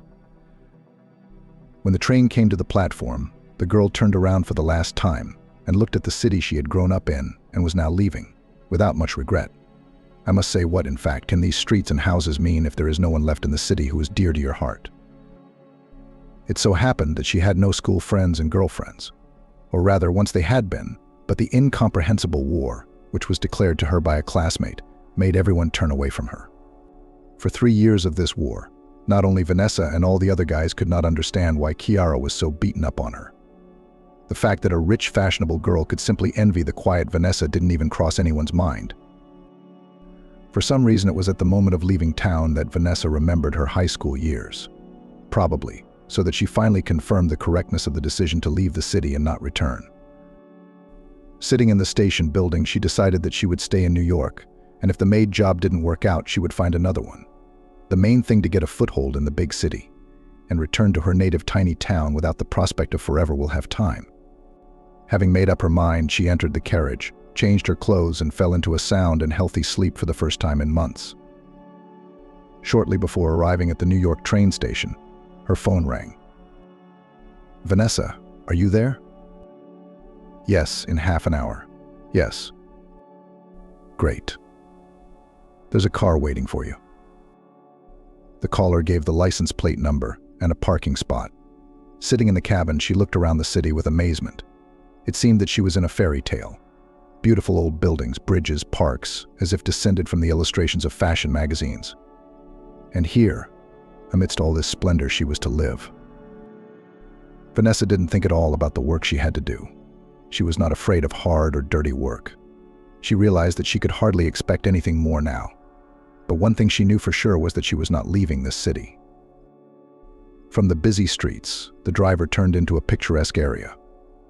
Multi-story buildings were replaced by beautiful mansions. Vanessa didn't even try to imagine who could live in them and what kind of income they had. She heard that the driver called someone and asked which exit to take the girl to. After getting an answer, he drove into the gate of one of the mansions and parked the car. Vanessa sat in a small, cozy lobby, waiting for the personnel manager. He turned out to be a short man, slightly over 40, athletic and focused. "Vanessa, I'm the one who called you. Come on, I'll familiarize you with your duties, show you how everything works here."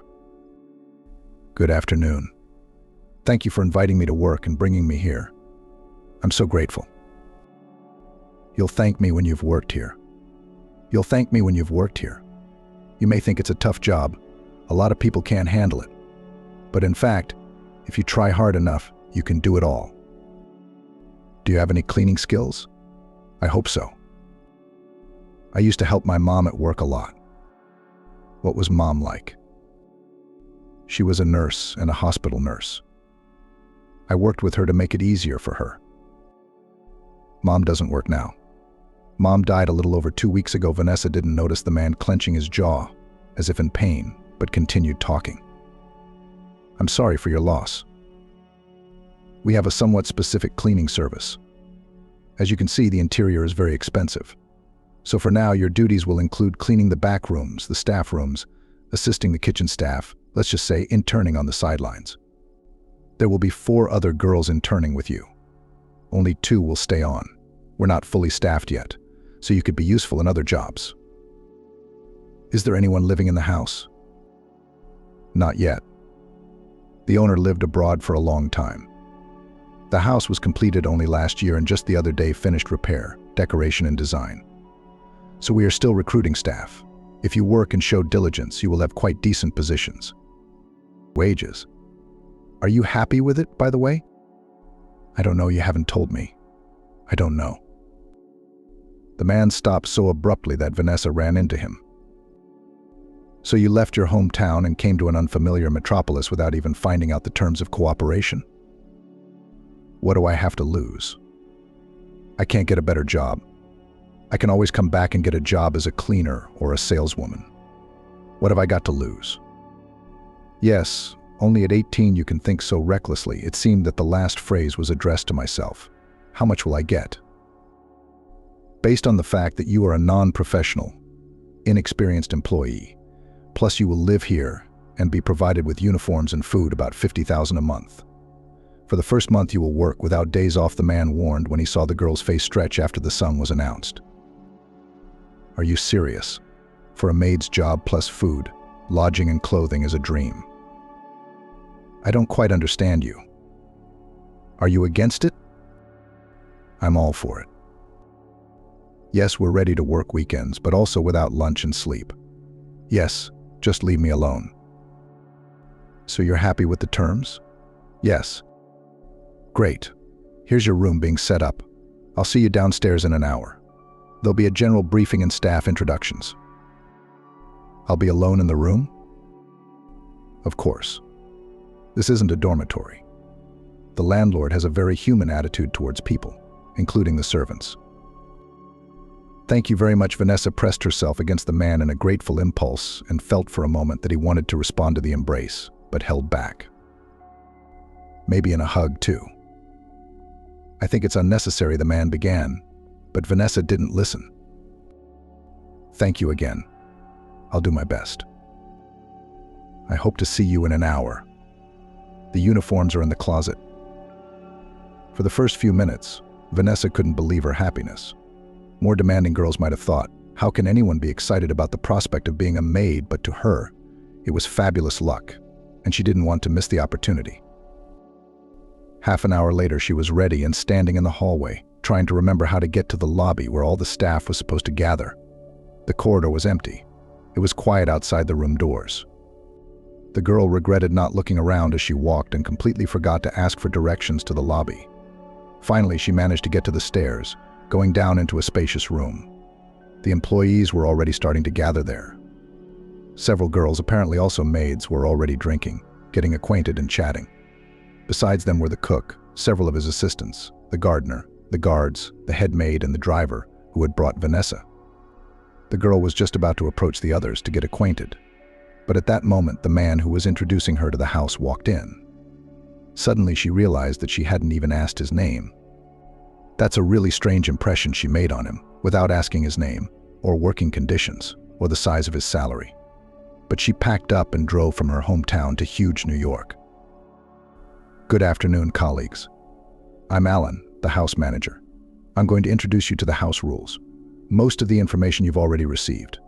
In addition, each of you has a small handout in your room regarding your responsibilities. I suggest you study them, especially for those who have no experience. The house is new, and the owners will move in only in a month. During this time, you and I need to get used to it and learn to work together as a team. You'll find the daily schedule in the room. We'll start living by it tomorrow. Today, familiarization with the house, responsibilities. I warn at once, personal relations, violation of discipline, bad habits, the reason for dismissal without clarification.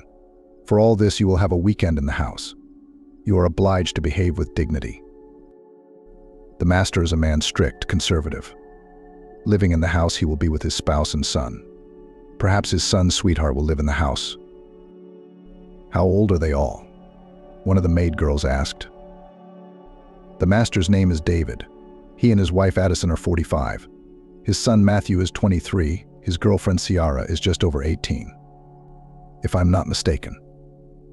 Our host is the owner of a large gemstone mining and processing corporation. His wife is the owner of a jewelry manufacturing firm. His son has recently finished his studies in England and will help his father in his business. But for any questions, you should contact me. Try to keep contact with family members to a minimum. They are reserved people, and this many strangers is also very stressful for them. They will bring in a staff member to clean their private rooms and serve at the table. It's complicated, said one of the girls. If you are not satisfied with these complications, you can always tell me and we will find a replacement for you, the man said calmly. No, I'm fine with it. Vanessa listened and could not believe her own ears. How far this world was from the one she lived in. Vanessa spent half the day learning the rules and duties, the routines. She walked around the part of the house where she was to work. Vanessa got to know all the staff. She was in such a confused state that she could not fully comprehend the amount of change that had taken place in her life. Perhaps it is only when you are young that you can be so carefree to enjoy everything and change your life so easily. From the next day, her labor career began. Accustomed to labor, the girl did not experience special difficulties, quickly performing the entire amount of work. It was for this that the other maids began to dislike her. The work, designed for the whole day, she performed in a few hours, not distracted by conversations. As a result, Alan began to grumble at the others, who were much less eager to work than Vanessa. By the end of the month, the entire staff had settled in, learned their duties, and established interpersonal relationships. Fortunately, fears of romance at work were completely unfounded. Almost all of the adult staff were married, and the maid girls were not interested in the single Alan, the driver, an unloved and withdrawn guy in his 30s. He was also to fulfill the duties of a security guard should the need arise. From one day to the next, the arrival of the family was awaited. Their rooms were ready the day before their arrival. Their assistant Chloe arrived to check on the final preparations. She appeared to be a stern and collected woman whose age was impossible to determine. She was equally likely to be in her 30s or 50s. One day, Vanessa decided to ask Alan a question that had been bothering her for a long time. Alan, please tell me, why do you never call anyone by their middle name? Everyone, including yourself. Do you introduce only by first name? It's a habit we picked up while we were living in England. There are no middle names there. Everyone calls each other by first or last name. David and Addison should be called that too, but I told you not to go near them yet. I remember. The arrival of the hosts was not a special event for the staff. The cook cooked lunch, got orders for dinner. Chloe herself gave all the orders, working surprisingly well with Alan. The young maid girl suggested that they might well be having an affair. For dinner, they waited for the arrival of Ciara, the future daughter-in-law of the owners. The girl had been born and raised in Russia, but had spent the last few years in England, where she had met Matthew. The girl's father had a brilliant career, so she was a favorable party.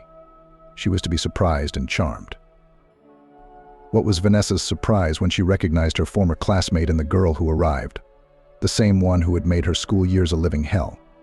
Vanessa realized that as soon as Ciara saw her and recognized her, her days in this house would be numbered. So she had to do everything to make sure that the girl, the daughter-in-law of the master's son, did not notice her. Fortunately, the young people just a couple of weeks later went on vacation to one of the resorts. Sitting in the city in the summer was really unbearable.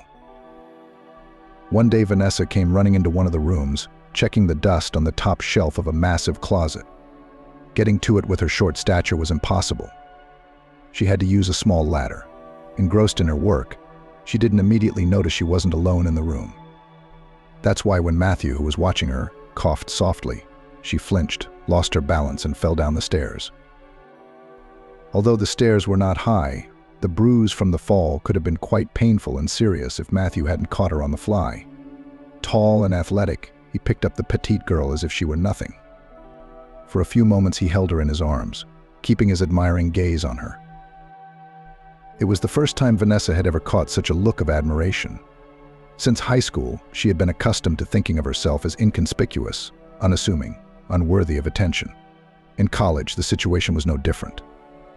The few boys paid no attention to her, which combined with her unremarkable appearance made her insecure. But now, when she was held in the arms of a stunningly handsome, tall, strong and confident young man, literally eating her up with his eyes, Vanessa felt confident, strong and charming, as if she were wearing a stunning outfit rather than a modest uniform. "I apologize if I startled you," Matthew said. His voice was like black velvet, enveloping me with softness. Vanessa said, "I'm very grateful to you. Could you put me down on the floor? Someone might come in. It would be a bad situation. I can explain everything to them." Matthew didn't seem to think of obeying her request, as if he realized that what she was saying was the exact opposite of what she wanted. "I have to insist," she said. Putting Vanessa on the floor, he held her in his arms for a few moments, pressing her gently against him and not letting her break free. Unable to tear her gaze away from him, Vanessa admired the perfect appearance of her master's son. Those rare moments when she did get to see him, she thought only of avoiding Chiara's eyes. Looking at her fiancé was something Vanessa dared not think about. But now she stood in the embrace of his strong arms and could think of nothing but how beautiful these moments were. As if with great regret, the young man unclasped his hands, releasing the girl. It should be noted, he did it very timely. Vanessa had no sooner taken a couple of steps toward the door than Lucinda entered the living room through the other entrance. "Honey, there you are. I've been looking all over for you," she said. Hearing the familiar voice behind her, Vanessa hurried to retrace her steps and hide in the nearest room. Closing the door and leaning against it, she tried to calm her frantic heartbeat for a few minutes. She herself couldn't answer exactly what caused it, the unexpected meeting with Chiara or the embrace of her fiancé. I should be more careful, Vanessa thought. Today she'll notice me, tomorrow she'll remember me. And the day after tomorrow I'll go back to my small town. Since that day the girl tried her best not to be seen by any of the owners of the house, but it was much more difficult to command her heart. And is it possible at the age of 18? Vanessa fell in love with the son of the owner and could not command her heart not to long for the handsome young man, despite the fact that she had no chance to reciprocate. The next week passed relatively quietly. Matthew and Ciara went to Peterhof and stayed there for a week at the boyfriend's friend's house. Vanessa got a break and could move around the house more or less calmly and fulfill her duties with full dedication. The girl also saw the owners rarely and hardly ever encountered them in person. Alan, noting the responsibility of the staff, periodically made small changes in the staff or reassignment of duties. For example, Vanessa was assigned to clean the guest rooms and all those rooms where the owners were present. And although in this case the probability of crossing with them increased, the girl did not dare to disobey the manager. To avoid being accused of something terrible, Vanessa decided to tell Alan about what Chiara had done to her. "What was the reason?" the man asked after listening to her story. "I don't know. As far as I could tell, the guys didn't know either. It was just something she didn't like. And then she found all sorts of reasons to hate me more and more." "Well, she's gone now, so you can work in peace." "Well, she's gone. Besides, they're getting married in the fall, and then they're going on a honeymoon, after which she'll start school. She won't have time for you. She probably doesn't remember you." "How long has it been since you've seen her?" "A little over 3 years. At the mention of the upcoming wedding of her lover and former classmate, Vanessa's legs nearly gave out. She didn't think the happy event would happen so soon. "Don't worry. It's good that you warned me. Don't worry. How come you were in the same class as her?" Her dad was from the local government back then and wanted to show how close he was to the people, which didn't stop his daughter from showing us what dirt we are, basically. "Yeah, tough luck for you. But why have I learned to ignore people like Ciara? Like your mom?" The man's voice broke out involuntarily, but he didn't even seem to notice. "How do you know what my mom was like?" Vanessa was surprised. "You told me." It was obvious that Alan was embarrassed and didn't know what to say. Maybe he said at last.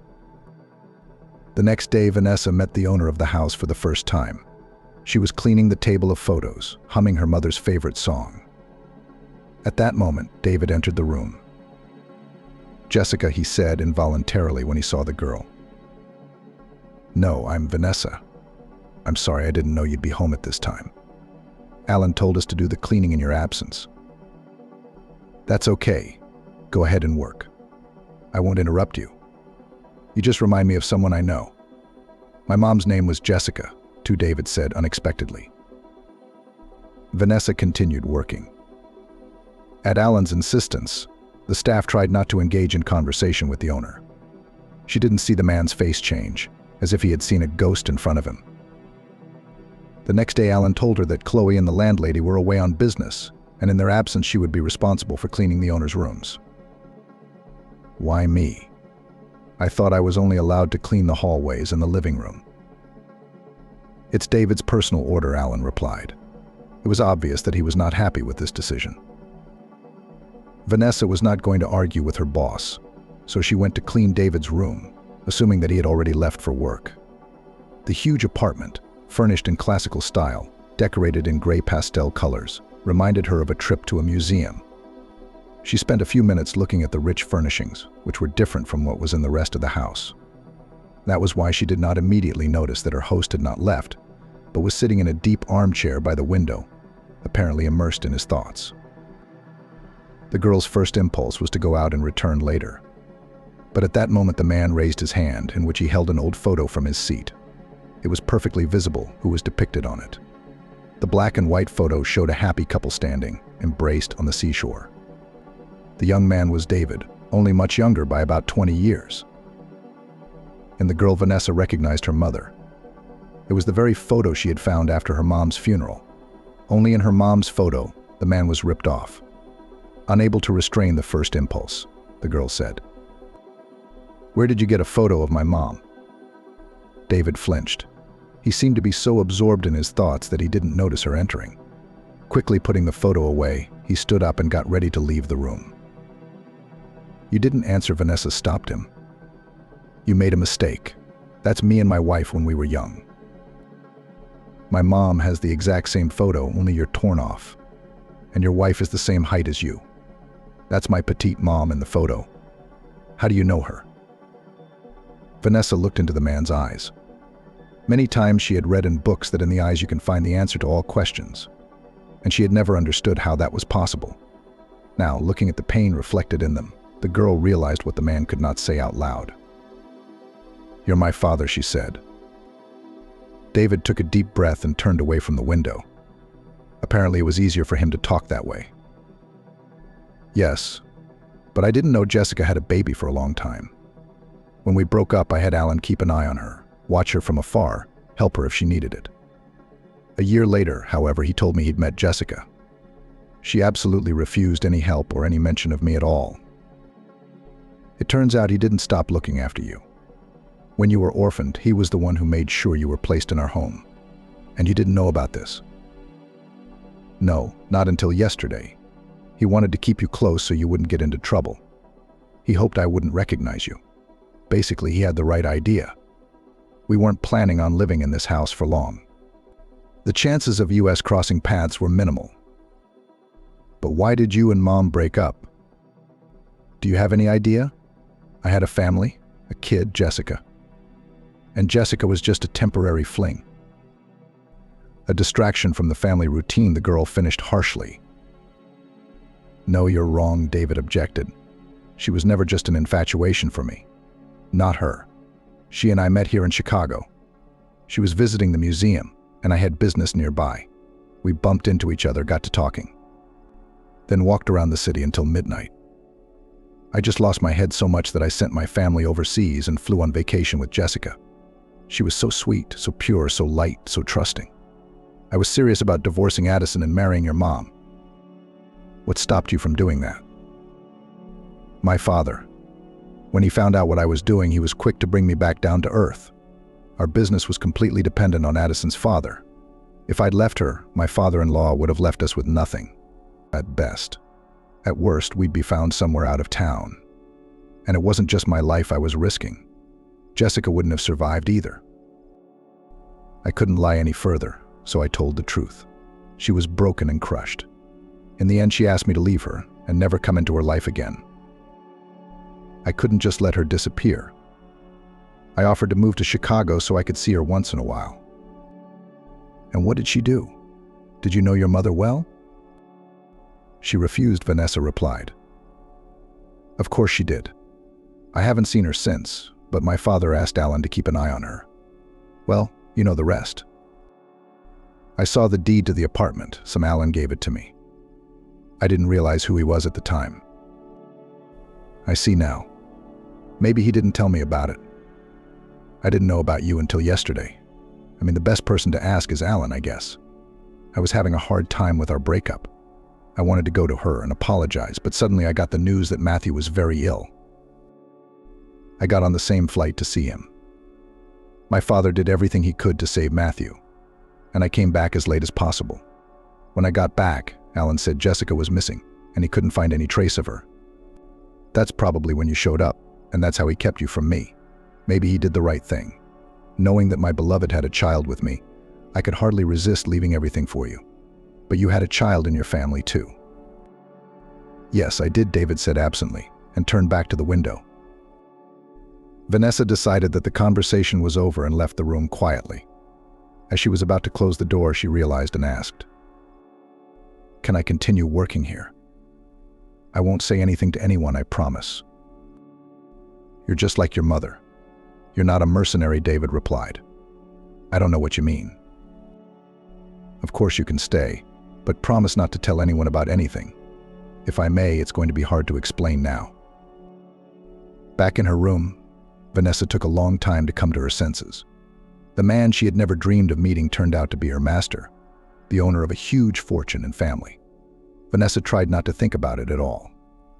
After all, now it turned out that she had fallen in love with her own brother for the first time. Now her love was not only unrequited, hopeless, but also criminal. Incestuous. She had to forbid herself to even think about it. The ideal would be to quit this house and forget this family like a bad dream. About demanding something from her father, the girl did not even think about it. After sitting in the room for about half an hour, Vanessa decided to find Alan and consult with him. Besides, she wanted to question him, because he almost certainly knew she was the owner's daughter when he invited her to work in his house. Besides, she hadn't fulfilled her duties, and she was used to working responsibly. Right now, though, the thing she wanted most was to pack her things and leave for her hometown. Probably my mother also decided almost 20 years ago, when she refused all the benefits offered by my father, refused to destroy his family. Although she herself, with great difficulty, was able to raise her daughter on her feet. Maybe that's why she left life so early? There was a knock at the door. Vanessa realized she'd been in the room for quite some time. Did they notice her absence? Alan was at the door. "We need to talk," he said, and gestured for her to follow him. Vanessa thought it would be about her and the fact that she had learned the secret of her birth. However, judging by how tense and even angry the man was, the girl guessed that something similar had happened. "What do you think you're doing?" Alan asked. "What are you talking about?" Vanessa feigned innocence. "And pretending to be an innocent fool. And pretending to be an innocent fool.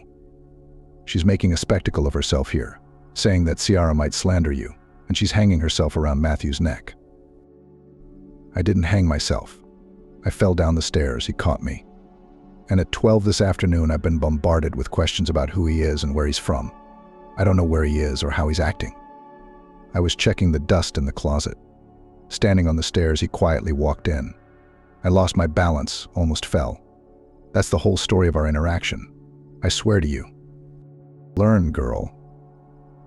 I won't allow you to interfere in the lives of family members." "You won't? Then why did you bring me here? Or are you telling me you didn't know who the owner was? Or didn't you buy my mom an apartment when I was born? Didn't you look after her? You didn't find me?" "It doesn't matter. I just have one question for you. Why?" Alan didn't seem to be so much taken aback by the news as by the fierce intensity with which she spoke.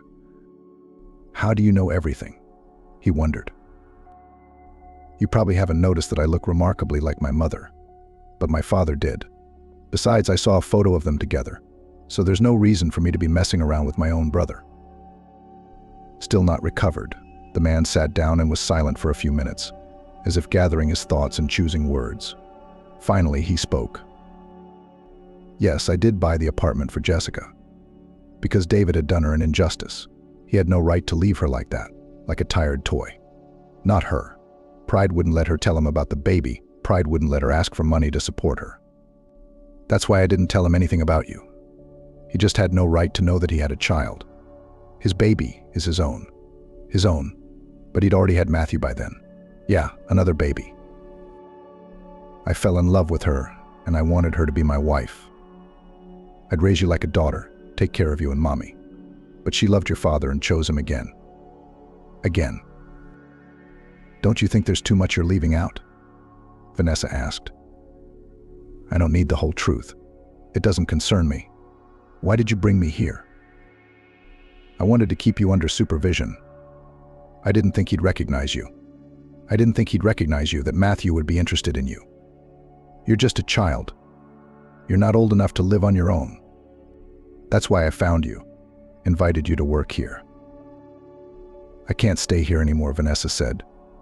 I'm sorry, but it's beyond me. Why not? What's stopping you? Did David ask you to do this? No, he asked me not to tell anyone yet. So stay here for now. I'll decide what's best. Okay. While Vanessa was thinking of an answer, Alan got a call. What? Where is he? Is he alive? What hospital is he in?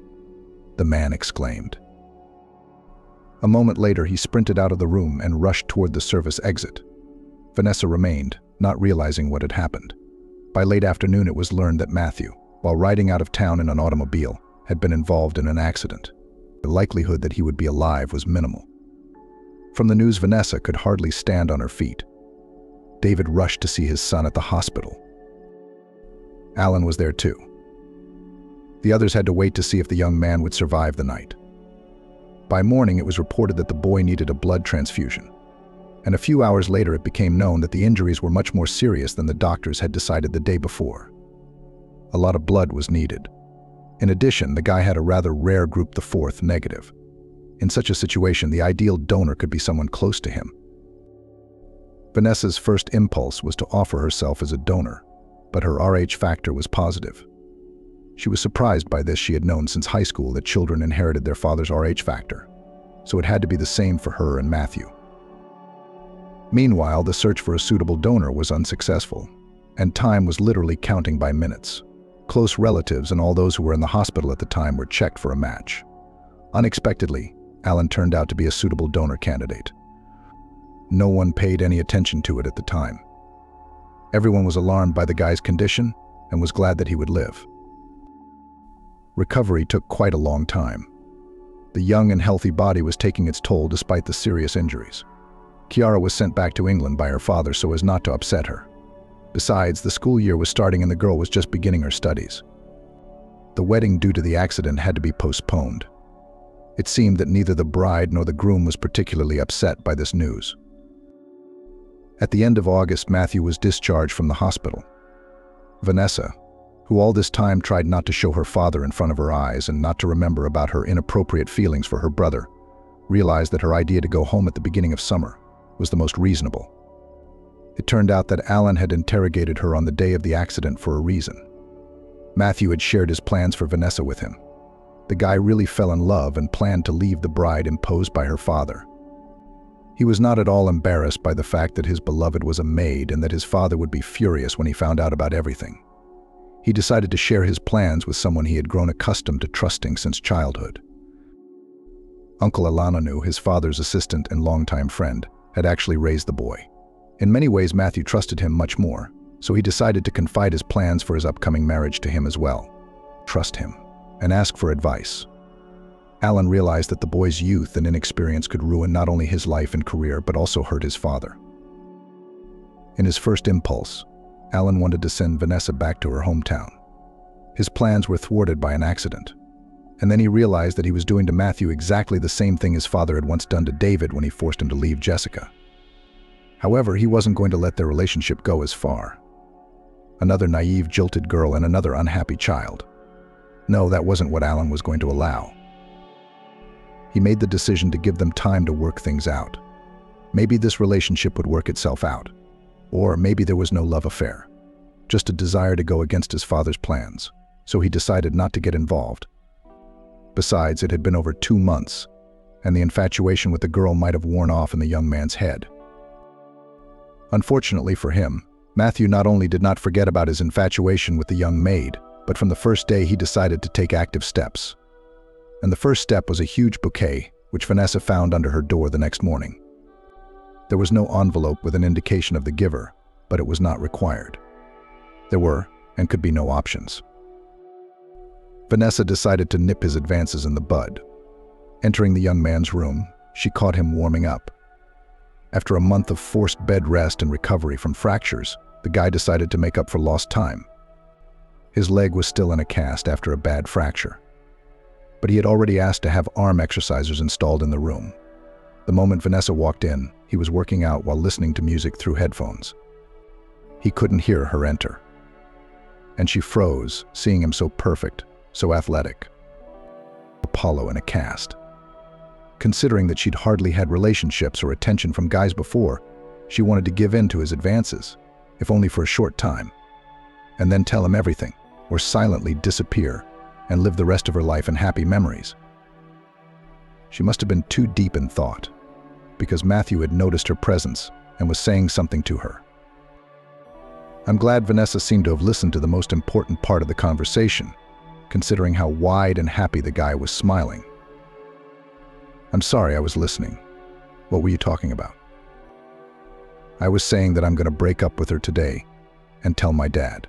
Tell him what? I guess I hit my head a little, Matthew joked.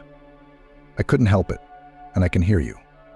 I can't understand why you make decisions that affect me without asking my opinion. I thought you liked me too. There's a very, very, very big difference between liking you and running to the ends of the earth with you. But for example, you and I haven't met. I'm a maid. You're a millionaire's son. I'm a college graduate. You're a prestigious foreign university. You're rich and famous, I'm not. I wanted to finish, but she didn't dare. I don't see the problem. We've got plenty of time to get to know each other. How old are you? 19 soon. Great. Plenty of time to get a decent education. It's not like I'm dragging you to the wedding on your doorstep like Ciara and I did. Let's just be around each other and get to know each other. I like you a lot, and I can't believe you don't feel the same way about me.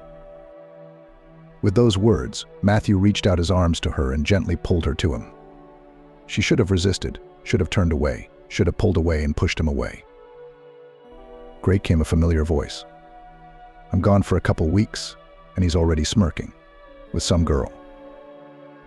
A furious Ciara stood in the doorway, glaring at the couple. Ciara, what are you doing here? Matthew didn't seem bothered by the fact that he was kissing another girl in front of his fiancée. He didn't even open his arms, still holding Vanessa to his chest. The same ones you did. You're so shameless.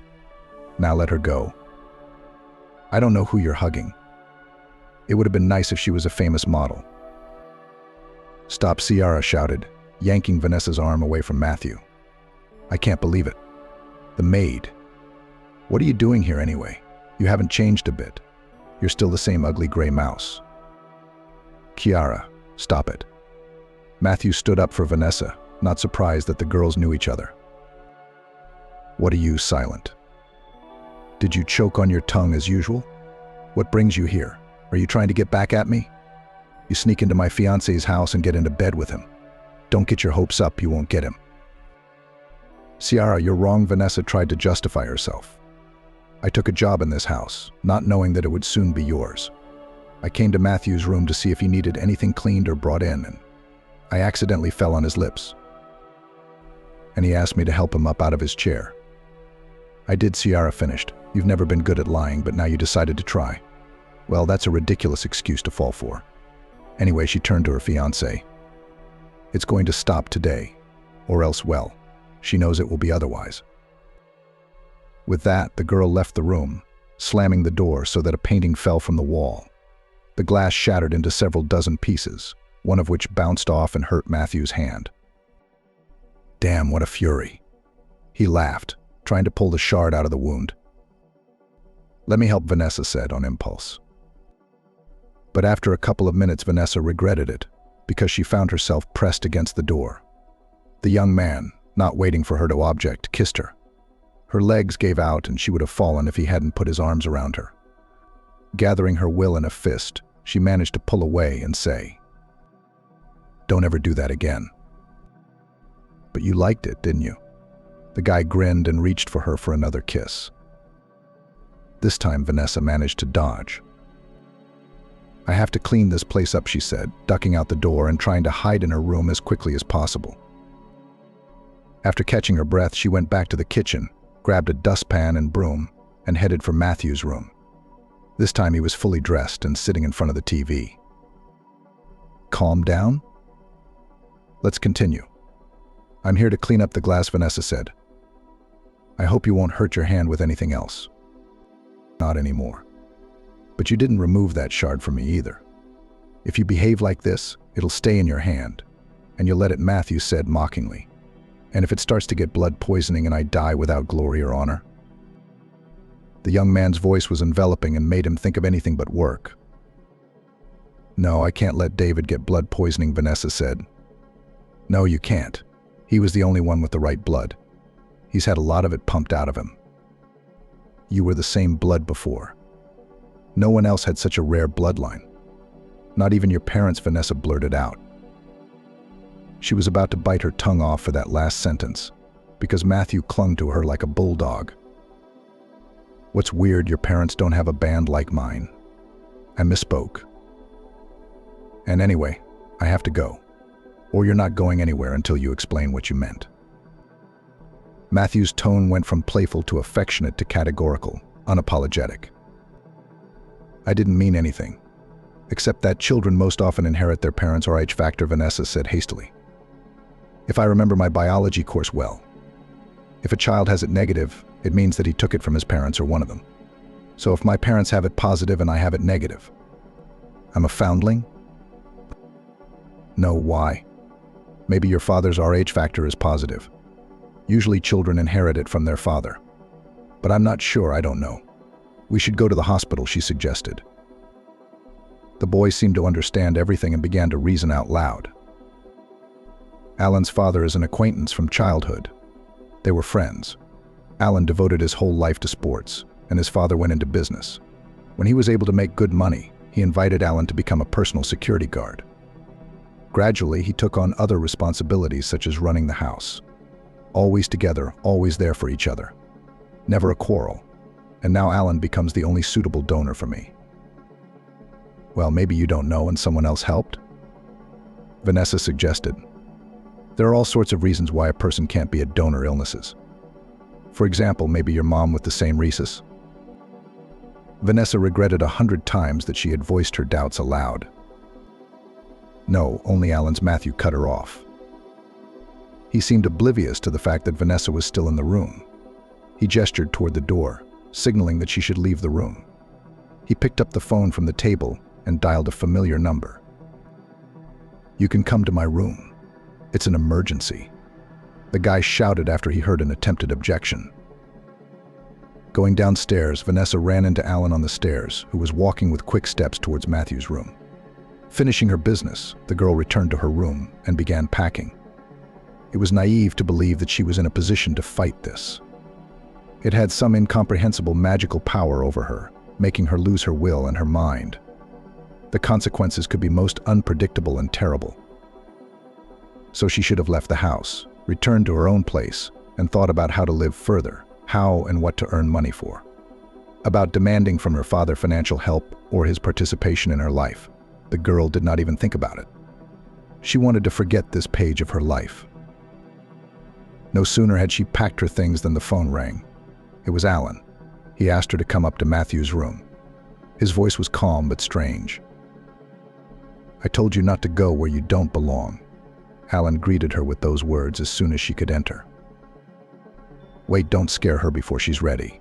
Maybe things can still work out very well." Matthew cheered up after talking to Alan, as if he had heard great news. "I don't understand what's going on," Vanessa said. "Alan, I wanted to ask you to pay me back. I can't stay here any longer. Of course, you've made a mess, and you're in the bushes. No, darling, you're not going to do it now. No, dear, you're not going anywhere now, Alan grinned. Matthew tried to grab the girl's hand.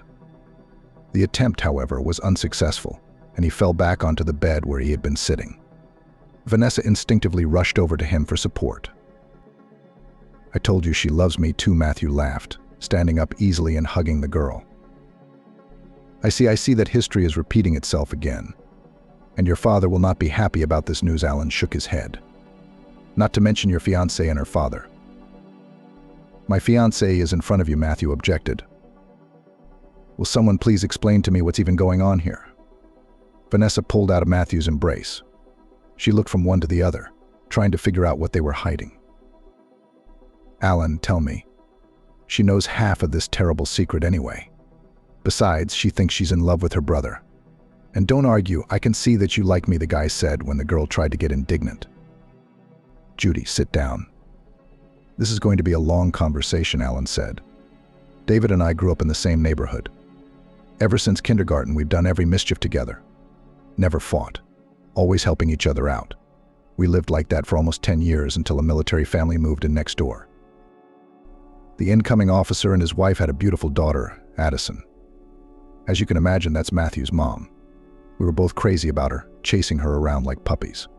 And we weren't the only ones. She was the star of the school within a year. Nobody even noticed her at first. And then we graduated and moved away. And we met at the New Year's Eve ball at school, not knowing what David had charmed her with. We had an affair. But I didn't want to give up either, even though I couldn't stand in the way of their happiness. So I finally confessed everything to her and gave her a choice. She chose David? Vanessa asked. No, she did what a real woman would do. She stayed with one man and got pregnant by another, Matthew said angrily. Don't you dare say that. It's your mother. Alan almost punched the young man in the face. Matthew, stop it. Alan, what happened next? Tell me. As crude as it sounds, Matthew expressed the essence of what happened, Alan said. She did choose David, and she gave me a generous gift that I couldn't have hoped for on the last night. Who would have thought that was the night she'd get pregnant? Yeah. So that's why you have the same blood type? Vanessa guessed. Yeah, I've suspected that for a long time, Matthew said. I look a lot like you. The same habits. My father and I were always like strangers. When did you find out that Addison's baby was your son? When she and David set a wedding date, I decided to leave. Stay out of the way. I signed a contract and joined the army. Came back almost 6 years after I was wounded. No family, no money. David found me and invited me to stay with him. The first time I saw Matthew, I knew he was my son. I don't know how the others didn't see it. That's around the time David met Jessica. I thought to myself, this is my chance. Jessica's gonna leave, and I'm gonna marry Addison. And we'll all be happy, Alan said. Yeah, happy, Matthew queried. Did you forget that in the world of money, no one's happy? Yeah, you're right. And Addison had made it clear to me that she didn't want me. To be honest, I'd grown cold to her during the separation. So I helped David cover up the whole Jessica thing. I bought her an apartment while I looked after her. You fell in love? Vanessa asked. You sure did. We even have the same taste in women.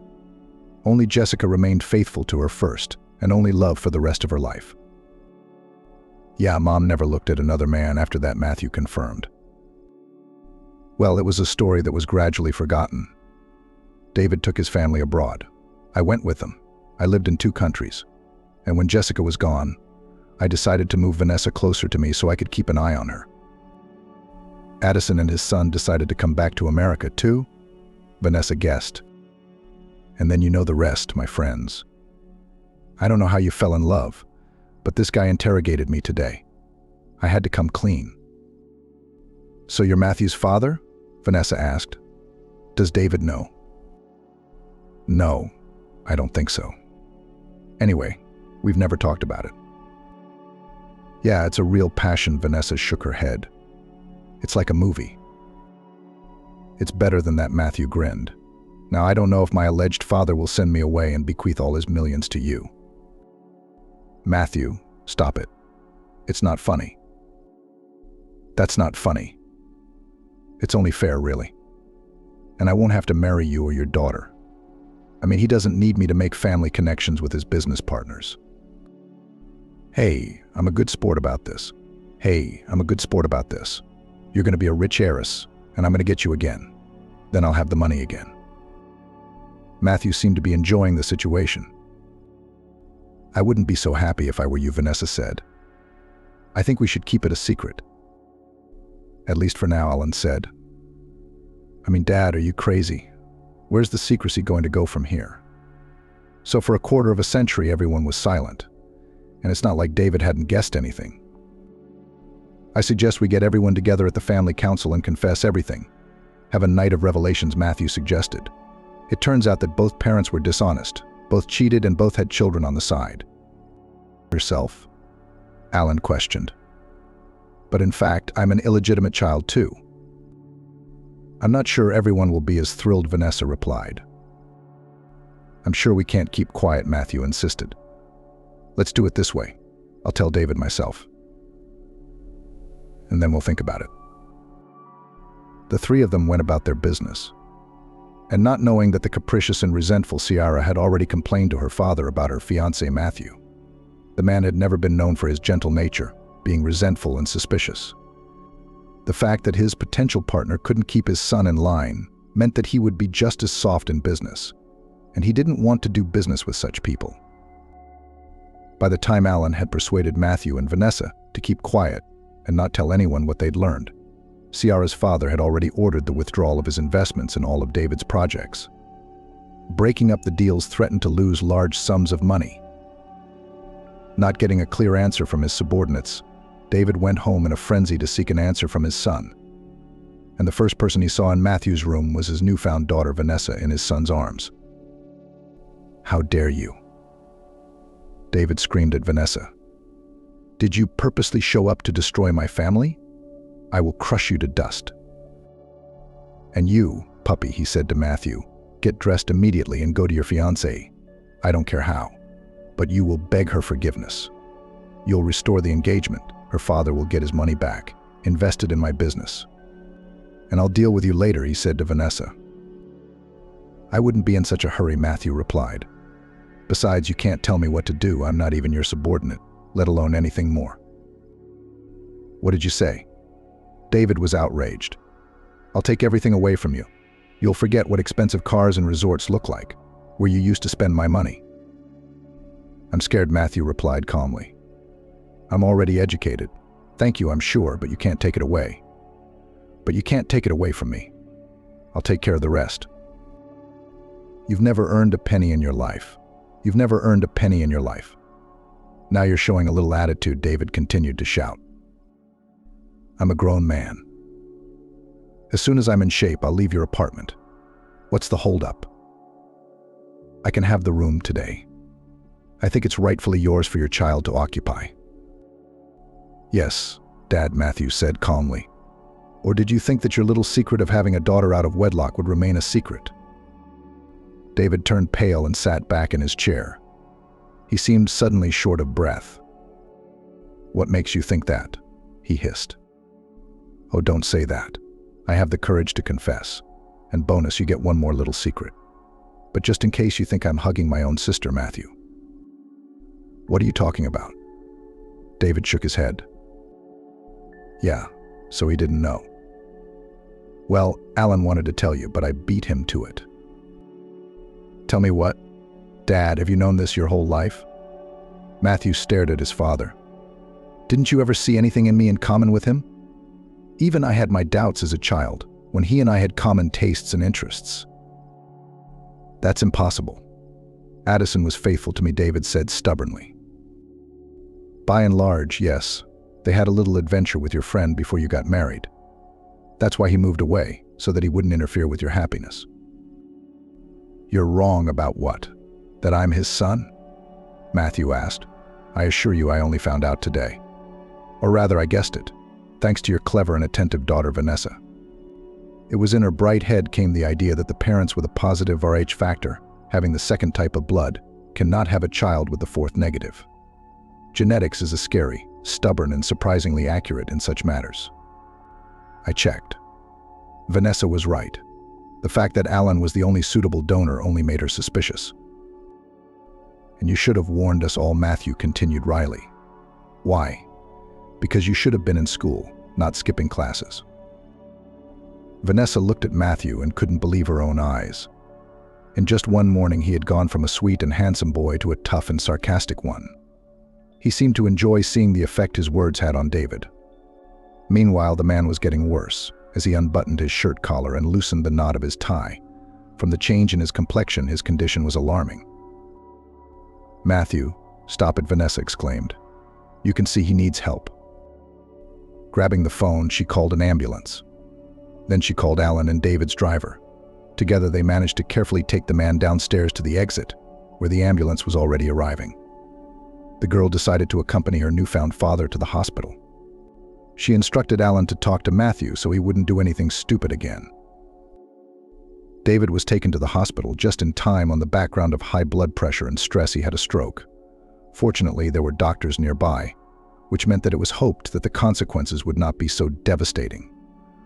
The man stayed in hospital for about 2 weeks, after which there was a long period of rehabilitation. Vanessa lived between the hospital and home. Even though her father had received excellent care at the expensive hospital, she was terrified to even imagine that she could lose her last loved one, barely finding him. She'd only crossed paths with Matthew a couple times in all this time. He, too, seemed to have lost interest in her. As soon as the cast was removed from her leg, Matthew moved out of the house without telling her where he was going. Before he left, he contacted his mother, who was in Los Angeles, and warned her that she shouldn't show up at their new home yet, for her father had found out her little secret. "Don't feel bad about it," Addison replied.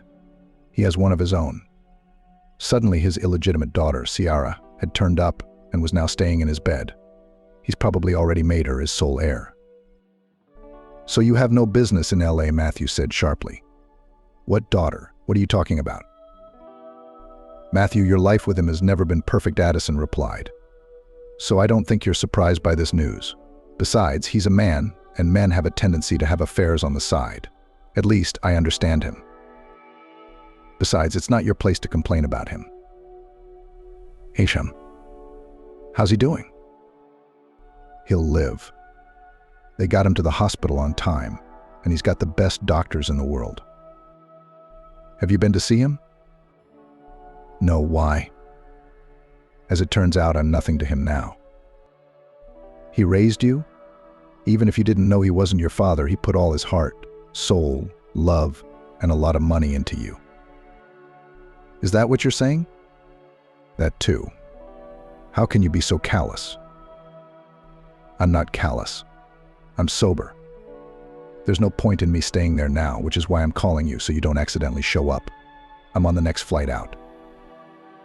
It's a shame your health and the lives of your family don't mean anything to you. I'm sorry. In spite of everything, your father and I have been together for over 20 years. It's up to you. Don't be surprised to find a new mistress at home. Let me handle this." The next day, the woman was in New York. She decided to come home later and went to the hospital right after the airport. Her husband's condition was indeed quite satisfactory. Still, a healthy and fairly young body was able to cope with such a test. In the corridor, Addison met Vanessa. Surprisingly, the girl seemed completely different from how her son had presented her. Even though they had a romantic relationship looming, David was resting after his treatments, so the woman decided to ask Vanessa about him.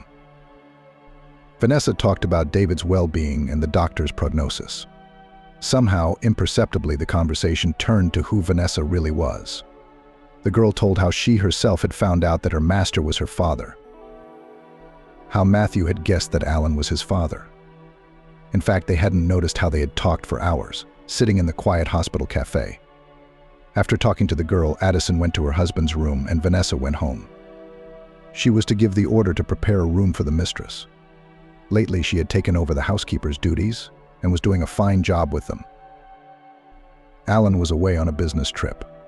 Addison came home in the evening and was pleasantly surprised to see that they had prepared for her arrival. She said that they had discussed things with her husband calmly without mutual complaints or recriminations.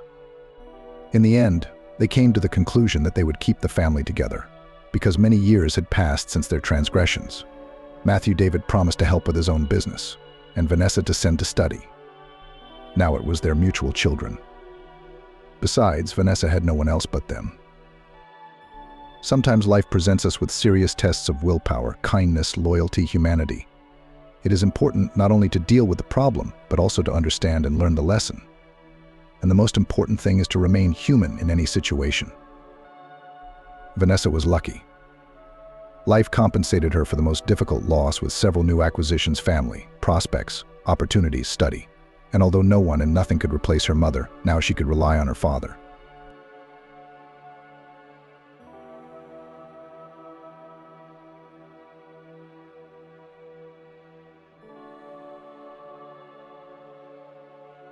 "Steve, where are you?" The wife shouted outside. "I'm here," she heard from somewhere deep in the yard. Alina walked down the path. She saw her husband standing with a shovel. She was surprised. It was too early to dig anything.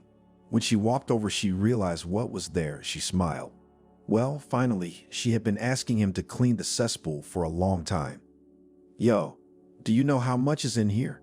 Steve had a bandage on his face. "That's okay, but it'll be a decent toilet." She walked over to him and kissed him. The woman had wanted a restroom outside for a long time. There was one in the house too, but when a big company gathered outside, it was not comfortable to go indoors. And now she was glad that her husband had listened to her. Stiva looked out the window in the morning. The shovel was bothering her eyes, urging her to take it and work. He had long promised Alina that he would make the toilet clean, but he couldn't get his hands on it, and it was unpleasant. He gathered his thoughts, got up, and thought that today he would do everything. There was nowhere to put it off. He went out into the yard, took a tool of labor, and went to a small wooden structure. It took some huffing and puffing, but he got it sideways. Well, here we go. He put gloves on his hands and got to work. It was hard, but the man tried. When the job was half done, Steve decided to take the waste cart to the dump. He climbed out, looked at himself, wondered how he was going to get on, but then he waved goodbye and drove the cart down the path. He came back, jumped off again, and the work continued.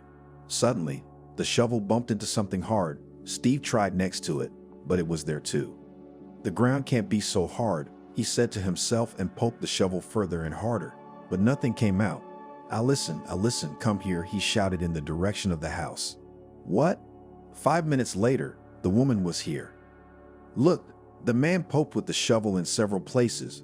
A resounding thud could be heard. "What's in there?" She looked at her husband in surprise. "Treasure," he laughed. "You say that too," she smiled. "Okay, go, I'll get it, I'll call you." Steve sent his wife back, still no help. The man started fumbling for the trim of what was here. It turned out the thing was not small. Steve huffed and puffed, tried, but could do nothing. Then he dropped everything and went into the summer shower. There he quickly stripped off a layer of dirt, put on another robe, and went after his neighbor. "Hi, Logan." He walked up to the fence and saw the man chopping wood. "Hey," he straightened up. "Come on, I need some help," he called out to him. "What have you got there again?" Logan didn't refuse, but he went reluctantly. "I was cleaning out the cesspool today, and I found something," he began to explain. "Treasure?" Just like Steve suggested the neighbor. "I don't know, but I told my wife the same thing." The man was cheerful. They went into the yard. "What a smell you have here," the neighbor grumbled.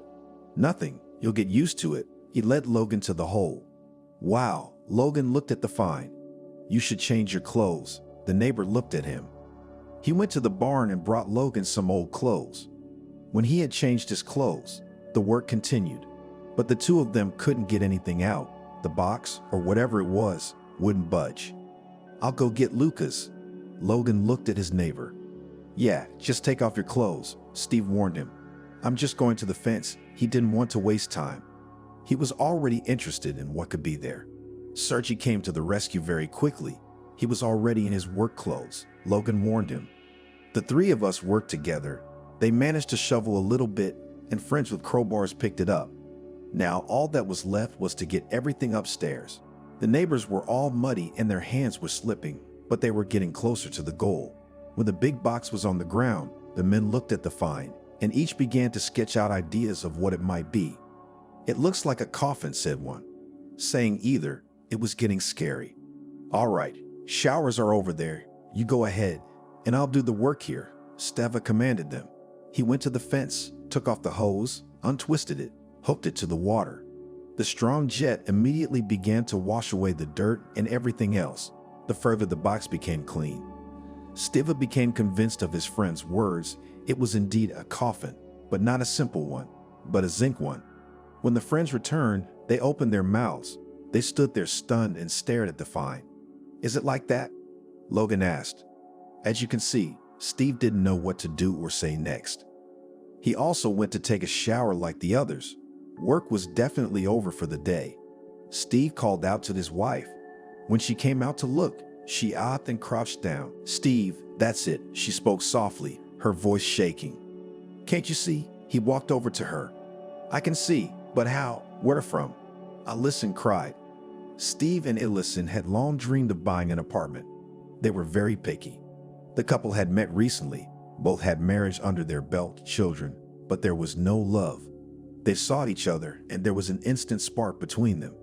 "Alison, are you in love?" her friend asked her when they met again. "You have no idea." The woman looked at Leslie in shock. "Where did you fall in love?" The woman didn't understand. "I will tell. You will not believe," smiled modestly Alison. Leslie sat back down and picked up her wine glass. They had a certain day to meet. Then the girlfriends put aside all their business and went to the countryside, where Leslie had a small cottage. All day long they'd just sit and drink wine and talk. "You know me, I never spend money for nothing," began her story Alison. "What's that got to do with it?" My friend was surprised. "And that day everything was going wrong for me. I was going to work in the morning. I put on my tights, and I noticed an arrow on the way out. I looked at my shoes. I couldn't even wear them without tights, and I was upset." Alison sat down in the chair across from me. "So you went to the store and met him?" Leslie was trying to guess. No.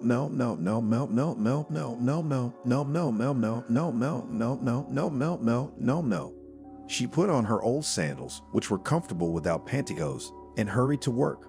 Of course she was late. There was no other way, she sipped from her glass. So what? She couldn't wait for Leslie's climax. The day went on as usual. At the end of the work day, I turned everything off and left the office. When I went down the stairs, I caught my heel on something and flew down. Leslie at that moment groaned and made big eyes. "And he caught you?" Again she interjected. "Either you're listening or I'm not telling." Alison took offense. "Come on," she straightened her back. When she got to her feet, she realized there was a slight sprain. There was no heel on the sandal, so I sat down on these unfortunate steps. "And then he appeared, the prince on a white horse, and saved you?" Ira was getting sarcastic. "All right, I see you have your own stories and you're not interested in mine." Alison got up and went to get some snacks. "Come on," her friend followed her. "No offense, you just tell everything in such detail." She caught up and hugged Alison. They walked back in, sitting back down in their seats. I'm sitting there crying. I don't know how to go home. I see a cab waiting nearby. I'm glad. But then I realize it's going to cost a lot of money. She raised a finger. "So that's what frugality is all about," she smiled. "Yes," Alison agreed, and the driver saw it, and he got out of the car and came toward me. "I'm telling you, a prince," Leslie laughed. "Okay, so be it." Alison didn't argue with her. "What happened next?" she said, waiting for her friend to continue. "He came over and asked me what I could do to help. I showed him my swollen foot and heel, and he smiled. Then he helped me up and led me to the car. I didn't resist. We got in the car. Steve started talking to me. I was sitting there, and his talk gave me goosebumps." Alison blushed and looked at her friend. "Really? You felt it right away?"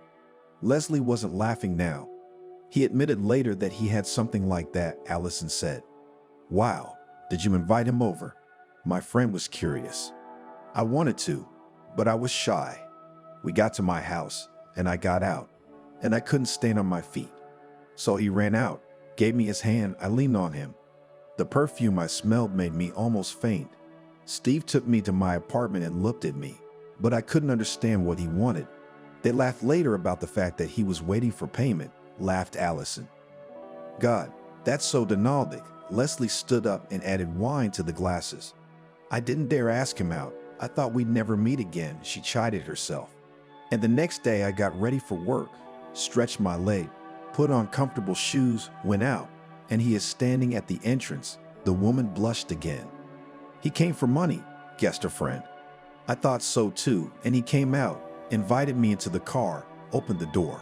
I said I'd walk, but Steve insisted. He said it was a gesture of help, no payment. Alina was silent for a second, remembering something. That's how you two met, Leslie concluded instead.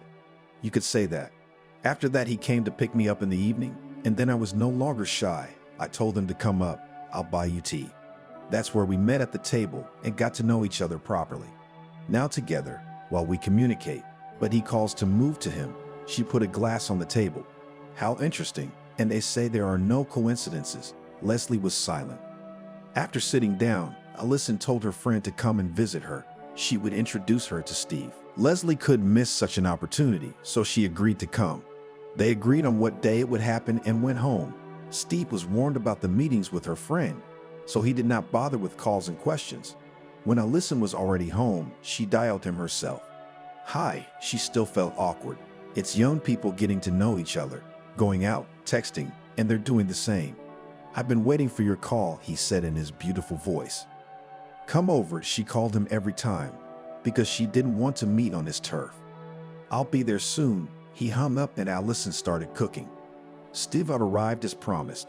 Their evenings passed monotonously. First, they would sit at the table, drinking tea or wine. Then they'd go to a room, watch a movie, talk, but it never went any further. And one day, Stava came to see Alina. Why are you all dressed up? She didn't understand. Leslie was supposed to visit them today. Can I wear a suit? He couldn't understand. Are you getting ready to meet my friend? The woman smiled.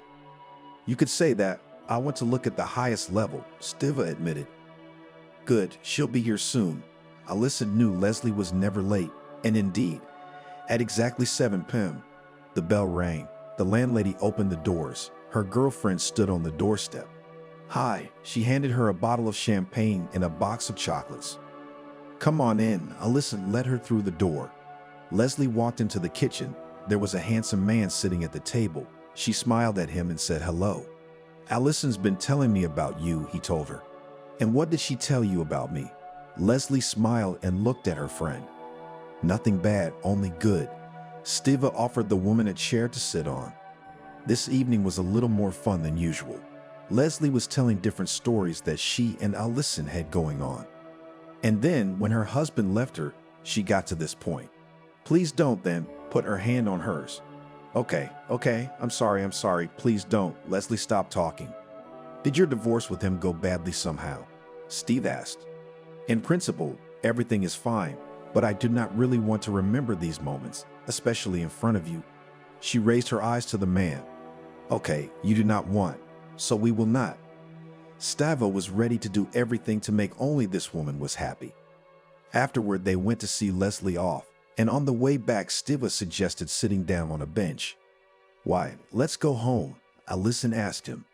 Wait, he waited until she sat down. Then he pulled something out of his breast pocket, got down on one knee, and handed the woman a ring. Steve, are you sure? Alina had been self-conscious about her age all along.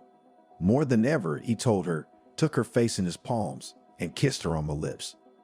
It made her feel so happy that everything trembled inside. They went home happy. Will you stay? Alina asked her boyfriend for the first time. If you let me, I'll stay, he told her honestly. That evening they got serious. Alina knew she would give the man a positive answer. She sat in front of the mirror and looked at herself. Yes, 45, but not old yet. She began to smooth her face. She had to break the news to her children, and Alina was afraid of how they would react. Her son Austin had long ago graduated from college, now lived and worked in another city, and had recently started a family. Her daughter was also enrolled and pleased her mother with her grades. Alina called first her son and then her daughter, inviting them to visit. The daughter was due this weekend, and the son said he'd be there too. That's when she'd introduce everyone and talk about getting married. Steve, don't you want to invite your kids? She called him the next day. They won't go, he said with certainty. Why do you think so? The woman was surprised. Their mother decides everything for them. His voice was sad. Well, don't be sad, she wished him and hung up. Everything was fine. The brother and sister met on Saturday. The mother was dressed up. Mom, what's going on? Olga was the first to arrive. In the evening, you'll find out she was laughing. She was happy. Since their father left, the children have never seen her like that. What secrets? Julia went into the room. Austin entered the apartment. Oh, it smells good. He sniffed the air with his nose. Hi, Alina came out to him. Wow, he gave a thumbs up in admiration. Trying hard, the mother hugged her son. After that, a friend came. She knew that Alina would introduce Steve to the children, but about the proposal was a complete surprise. Who are we waiting for? Let's go to the table, because I'm very hungry, said the young man. Let's wait a minute, his mother asked. She kept looking at her watch. And who are we waiting for? He asked everyone who was here. Where's your wife? His mother changed the subject. She has no time, something about work, the daughter with her mother-in-law. He immediately answered all the questions. Good. Just as she said that, the doorbell rang. Alina got up from her seat, her cheeks flaming. She walked over and opened it. A man entered the apartment. Meet Steve. This is Steve. She introduced him to the kids. Julia stepped out to him, the girl. Austin shook the young man's hand. I am very pleased to meet the children of my favorite woman. Steva was gallant. And now we can go to the table, said Alina cheerfully. And they all walked together into the hall. You haven't said a word for so long, have you? It's obvious that you are not the first day together. The son looked at his mother and put a pie on his plate. I'm sorry, but I felt a little uncomfortable, embarrassed or something. And yesterday Steve proposed to me, and she raised her hand with the ring, deciding there was no more time. Mommy, congratulations. Uncle Steve's a great choice. Her daughter came up to her. I'm telling her the same thing, said Leslie. When's the wedding? My son asked. I don't know. We haven't been anywhere yet. But if everything goes well, it'll be in a month. The woman gibbered and looked at Steve. Yes, he was in agreement with his wife to be on everything. They sat, talking. Who was talking about what? The children stayed at their mother's and Steve needed to go home. He called Leslie for a ride. She didn't refuse. See you later, love. He kissed Steve's hand. Bye, darling, she smiled. Mom, you're lucky. She and her daughter sat in the kitchen. I don't understand how this could have happened, the woman replied. Does he have children? Austin joined them. Yes, but they don't communicate. Alina told them. Too bad, shook his head. After everyone had learned the truth, Alina announced the upcoming wedding at work. She herself didn't understand why she was so embarrassed when she talked about it. She hadn't taken anyone away from her family. She hadn't cheated on anyone. What was there to be ashamed of? Listen, we congratulate you. The co-workers cheered, as did everyone else. You deserve this happiness. They hugged her. I invite you all to the wedding, she prostrated. We will definitely come, agreed those. Steva and Alina applied, just as the woman had said. They were given a date in a month. Now everything had to be thought out and prepared. Steve did everything his future wife asked him to do. He went shopping, to the restaurant, to the atelier, because he realized that the woman already had a lot of problems. Everything was ready. The guests were gathered. It was the happiest day in the life of Alina and Steve. They were married. Now they had to decide where they would live.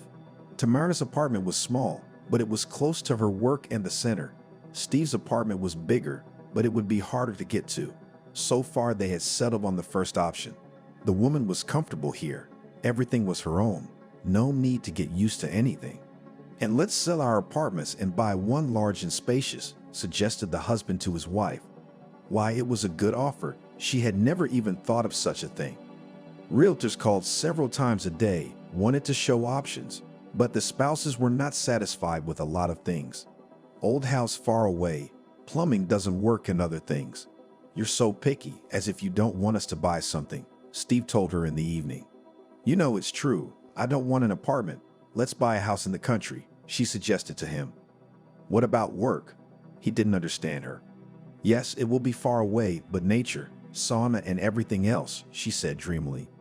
Well, let's see the options. Steva immediately dialed the realtor and said that their plans had changed. By the time Ellison had found the cabin, the man's apartment had already been sold. He now had enough money to buy the house. You wanted to sell mine too, didn't you? Ellison wondered. Let there be at least some housing in the city, her husband told her judiciously. That's right too, Olga will come there, she agreed with him. Now Steva and Ellison drove through the villages and looked at the options that had been offered to them. This house has been empty for a long time, the specialist told them. I like it, said Ellison. She walked inside, looked outside. Everything she wanted, bathhouse, vegetable garden, outbuildings, we'll take it. It took you so long to decide on an apartment, and you bought the house on the click, was surprised by the young man who offered them all this. I guess I just wanted it more than a concrete box, Ellison admitted. If everything is perfect, we can do the paperwork, the realtor said. We're in, the couple said in unison. Ellison took a vacation at work, wanted to do everything quickly, to move in now. The first thing the woman did was to get acquainted with the neighbors. She went first to one, then to another. A week later, a housewarming party was celebrated in their yard. Of course, the house was not ready to move in yet, but she wanted to make people happy. I think you'll be fine here, said Selena, who was Logan's wife. We hope so, Allison was sure. First, Steve put up the walls, then the roof. The neighbors helped when they had time. And today it was down to the cesspool, and there it was. Allison couldn't get away from what she saw. She looked at her husband with big eyes. Should we open it up? He asked. Do you think the genie will come out of there? Logan teased him. Yeah, bad idea. The man shook his head. He finished his work for the day, putting the wooden box back in place. Threw a tarp over what they found so as not to scare anyone. We should go see the old-timers, see if they know anything, Ellison suggested tonight. Tomorrow, I think everyone will know about this case and someone will find it, Steve said. They went to bed, but neither could sleep, both of them thinking about the terrible discovery. What else have you thought of? The man asked his wife. He wanted to get away from the sorrowful thoughts. We should bury it, said Allison. Yes, but first to find out what was going on, he realized. As Steve had anticipated, the next day everyone knew what he had found in the cesspool. But whoever Ellison asked about the former tenants, they just said, no, I don't know. I know there was a big family that lived here, said Selena, the neighbor. She and Logan, like Steve and Allison, had just moved in. The police should be called, Logan was sure. Yeah, they'd definitely look into it, Steve agreed. He didn't wait for other advice, dialed the number and called the police. The police arrived, and they were told everything, in some places even interjecting. You didn't open it? The officer asked. Of course not, Allison's eyes bulged. The coffin had been removed, taken away for identification and other matters. Ellison had seen it all. She had asked her husband to go into town for a few days to get away from the horror she had experienced the day before. Okay. As usual, he gave a positive answer. They drove to Ellison's apartment, talking the whole way about how it could have been someone's son or husband. The only thing that was unclear was how he ended up where Steve had found him. I'll tell you what, we'll probably live here until things clear up, he said to his wife, who didn't mind. Are you going to go there? Allison asked him. Yes, I'll go tomorrow and see if I can find someone else, he said, while he was thinking about something. Good, then I'll get on with work and other things. Allison didn't even want to think about it. Steva, as promised in the morning, got ready and went to the place where they had already settled down. He went straight to Logan's house. They first sat him down at the table to have breakfast. How is it here? Is it quiet? Asked the guest to the host. Nothing, said the friend. Interesting. Steva pressed his lips together. You know, I was thinking there are still people here. They live there, far beyond the village. They say there are old people. Maybe you can ask around. Logan suggested him. Great idea. I didn't even know where to start. Steve got up and went to the door. If you need help, just whistle, Logan told him in his back. As always, Steve looked around and walked out of the house. He circled the country roads for a long time, couldn't find anyone. But when he saw the houses in the distance, he got excited. And when he drove up, he realized he'd done it prematurely. Almost all of them were shriveled and leaning, as if no one had been here for years. Hey, what are you looking for? He saw a little grandmother. "Hello, I wanted to know something about the village." He pointed in the direction. "What's interesting there?" She was mumbling. "We recently moved in. We were renovating and then we found something. I'd like to know about the people who lived there before us." Steve talked on and on. "Let's go." She beckoned him into the yard beyond the gate. "Thank you." He followed the old woman. They entered the gates, which were shriveled from time. Steve looked around. It was obvious that nothing had been done here for a long time. There were huge, unsawed logs all over the yard. "Maybe you need some firewood," the man asked the old woman. "If you want to, so stay," she said indifferently. And the man took the cleaver. He took off his jacket and got to work. When there was enough firewood, in Steve's opinion, he finished and went into the house, where the grandmother had long since disappeared. "That's enough for now." He sat down on a chair. "Who's going to wash your hands?" she told him sternly. "Well, where?" He looked. There was no wash basin anywhere. "There, behind the stove," she pointed to the curtain. The man got up, washed his face, and went back to his seat. Grandmother moved very nimbly about her kitchen. She put milk and bread on the table and pulled a cast iron with potatoes from the stove. "Thank you." He couldn't wait to start eating. "What's your name?" A woman came to the bench and sat down. "Steve," he said in an open and friendly way. "And I'm Georgia." Grandma took a spoon. "Thank you and pleasant." He started to eat too. After work, it was straightforward to feel hungry. "So what did you want to know there?" Georgia asked. "You probably don't know. We stopped by a house that had been empty for a long time, and there were these." The man stopped talking. "You mean them?" she asked. "I don't even know." He looked at her surprised. "Don't look. I used to live in that village too. I was their neighbor." She stood up, went to the sideboard and pulled out the photos. "What are these?" He took the pictures she held out to him. "This is the family you're talking about." She pointed her finger at a card. "I don't know. I didn't notice Steve's house at first. There were 3 people standing in the photo, husband and wife, and Grandma Georgia, of course. She was younger then.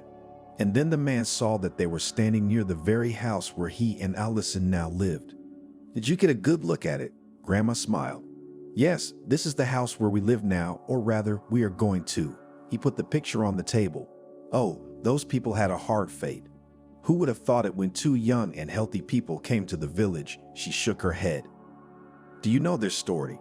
Vanya was very interested in it. "How not to know? They were like children to me," the old woman marveled. "Will you tell me?" He fixed his eyes on her. "It's a long and sad story." It seemed that Georgia was about to cry. "Of course, I have to go to town to see my wife, but I want to get to the bottom of it," he assured her. "So be it. I'll tell you what happened to them." She got up, washed her hands, wiped the corners of her mouth with the handkerchief. Then she came again and sat down on the bench, put her feet up so she was comfortable, and looked at Steve.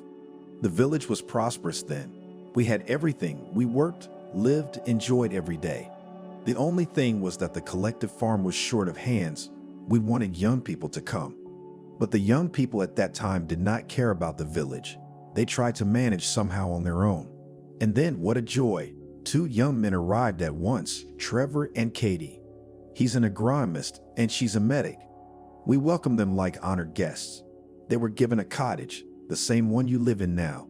The boys were unmarried, so for about 2 years we talked them into getting married. Finally, they did, and Trevor proposed to Katie. Oh, how fun it was then. The whole village went out, beer, kvass, wine, flowed by the river. And the snacks were unprecedented. The old lady was silent, probably imagining how they had partied. And what happened then? To be honest, Steve was not very interested in the biography of young people. He wanted to get to the heart of the matter, but he was afraid to tell the woman about his find in case she got sick. I was their neighbor at that time. Every day they came to visit me. Then we had tea. Then with Katie made cakes for Trevor. They were soulful people. She stood up and walked over to the table to pour herself some tea. Why were they? Are they gone now? Steve asked. I don't know about that. She sipped her tea. After what happened to them, they didn't live long, and then they left, and I never saw them again. Grandma brushed away an invisible tear with her handkerchief. What happened to them? I wanted to find out quickly and go home. It's bad. The old lady shook her head. Kathy, "Are you sure you want to live in the village? You're so young?" A young man asked her. "If they sent me from the institute, then I have to go," she assured him. Well, Trevor and Katie met when they were students. She was in medical school and he was in agricultural school. They graduated, and when Trevor found out that Katie was sent to work in the countryside, he asked to go there himself. But now, when the time came, he regretted his choice. No, he still loved Kathy, but he didn't want to live in the village all his life. "Why don't we work for a few years and then leave?" he asked her. "Well, after a few years we'll see," she told him. As soon as the chairman learned that 2 young people were coming to him, he immediately allocated them a house. The girl and the young man quickly settled there, whitewashed the walls and painted the floors. They were sociable, so everyone in the village knew and loved them. Aunt Georgia, Katie called her neighbor. "What do you want?" She turned around. "Come and visit me. I baked a pie," she called her. She was happy to come, and they sat at the table, chatting and drinking tea. At some point, the whole village began to persuade them to get married, but Kathy said that she was still young and it was too early. And after 6 months, the girl felt that she was not alone. She told her husband about it. There was nowhere to go. The wedding was going to take place anyway. Ogully Valley heard to the glory and began a simple life of 2 people who lived together. Oh, kicking. Katie sat on the couch. Then her husband would lie on her belly and listen. "It's like there's not just one baby in there, but a whole team," he would say as he felt kicks through her belly. "You know, I feel like there's more than one baby in there too," Katie confirmed his words. "What did the doctor say?" he asked her. "Who says what?" she said. It wasn't very complicated. Katie was pregnant, and when she had to give birth, she had invited her Aunt Georgia and another one, who was a medic. She went to the nurse's station where she worked. "Why are you here?" Georgia asked her when she got there. "I don't want to go to town. It's far away and no one close to you will come to you," the girl said. "Okay, as you know, we'll deliver the baby. We've done it more than once," the woman assured her. "Okay, I'll give you a hint if anything."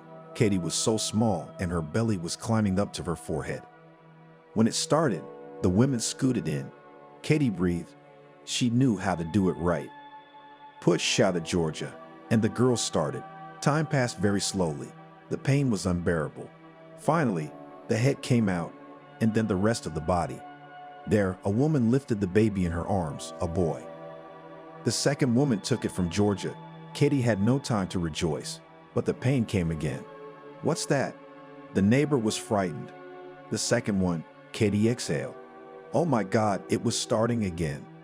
After a few minutes and the second little boy was in the woman's arms. "You knew? Why didn't you tell me?" Georgia threatened with her finger. "It's okay," was the exhausted girl. The babies were bathed and placed next to their mother. "What are you going to name them?" The one who had just delivered the babies was delighted. "Anthony and Donald." Katie lay back and looked at her babies. Anthony was mobile. He was roaring and active. Donald, on the other hand, lay motionless. "What's wrong with him?" Kathy asked. "That's for you to tell me." Georgia shook her head. She wanted to get up, but Katie couldn't do it. When it all came out, it turned out that the boy had been born disabled. He was just like his brother, except that he developed differently. Katie cried a lot. Trevor supported her in everything. But there was nothing to do. She would never leave the baby. From the day they were home, all her time was devoted to Donald. Of course, Anthony wasn't without his mother's love either, but he could do a lot on his own. "You take such good care of them," Trevor often said. "They're my little blood." The mother held her sons in her arms. "Let me help." Her husband never said no when his help was needed. Kathy would give Anthony to her husband, and she would sit with Donald. The boys were growing up. Anthony was already walking, and Donald was still sitting on his mother's lap. She went to hospitals, went to witch doctors, took the child to the witch doctor, all to no avail. "I'm going to work, hang in there." The husband kissed his wife and left. It was hard, but Katie coped with everything. Georgia helped her. When it was necessary to go to work, the girl could not. She wrote a letter of resignation. She had a disabled son in her arms. It was sad. People started coming to her house for her to see them and treat them if needed. "Anthony, stop it," yelled the mother to her son as he molested his brother. "Why him?" the boy pouted. Often the boy had to stand in the corner for hurting his brother. Katie worked with her son. She gave him massages and medication. By the time it was time to go to kindergarten, Donald could already move a little independently. The mother rejoiced at her son's first successes. She did not give up, took him to doctors, practiced herself. Anthony, get ready for kindergarten, his mother told him. She had already dressed Donald and was waiting for her second son. Why do you always dress him and not me? The boy took offense. Let me help you. She put Donald in the stroller and went over to her son. After that, they would go to the garden. Donald would babble something in the stroller. After one son went to the garden, Kathy felt better. She had more time at home. She did the laundry, ironed, took care of Donald, did the housework. Everyone who knew her in the village often came and helped her, some with clothes, food, some even gave her money. Katie refused, but they shoved her down. How was your day today? Trevor would ask in the evening. He came when the whole family was already gathered. It was fine. The girl would get up and kiss her husband. By the time the boys reached school age, the mother decided to put Donald in the first grade. He could walk. His head was working properly. She invested so much effort in the boy that she hoped for understanding of the leadership of the educational institution. Let's see how he will behave, how other children will accept him, did not refuse her. Trevor, Donald got into the first grade. She rejoiced in the evening. Are you sure he'll do well? Her husband doubted. In knowledge, I have pulled him up. He is not inferior to ordinary children. She was surprised at Trevor's distrust. Anthony and Donald walked to their first call on their own feet. Katie was only a little supportive of her son. How worried she had been when they first left for lessons. All day long, she sat wondering how her boys were doing. Had they fought? Had they had a fight? Mom, Anthony came running into the house. Where's Donald? She looked behind him. He'll be here in a minute. He's a cripple, laughed his brother. What are you talking about? And where did you hear that word? Mom was angry. If the parents needed to go somewhere or to work in the garden, they left the boys with Georgia, who didn't mind. Who's going to school? A neighbor came in the evening. We did, the boys shouted with glee. They all sat down together at the table and ate the delicious pie the woman brought. Thank you, you always help us out, Katie told her. And the woman saw how hard it was for her. She hadn't started a family herself, and now it was too late. Georgia loved Kathy like a daughter, and her children were her grandchildren. Trevor worked, the children grew up, and now it seemed that the family was restored. By winter, Kathy decided to go out to work. The residents rejoiced because they had never found anyone. There was one doctor who came from out of town, but he only lasted 6 months. If you need anything, you ask for it right away. Don't be shy, the neighbor told her. It's a must, the girl thanked her. Trevor often came to the neighbor's house after work. She'd buy him tea and he'd cry on her shoulder. What is it this time? The woman sat down at the table, on which there were candies and gingerbread. Nothing. Katie is pitiful. He took a sip of tea. What's there to feel sorry for? Look how well she did. She got the boy back on his feet. Georgia understood him, but she shouldn't be like him. I can't stand to see her doing all this. And then she comes into the bedroom and drops dead, Trevor said. She'd come up to him and stroke his head. It was often like that. Katie knew Trevor went there, but she didn't say anything because she knew he was tired too. The man worked 2 jobs to make money for the family. Kathy, why don't we go to the seaside and have a vacation? He suggested it one day. Now the boys are on vacation, we'll definitely go. She knew it would be very good for Donald. And as soon as the boys finished first grade, they bought train tickets.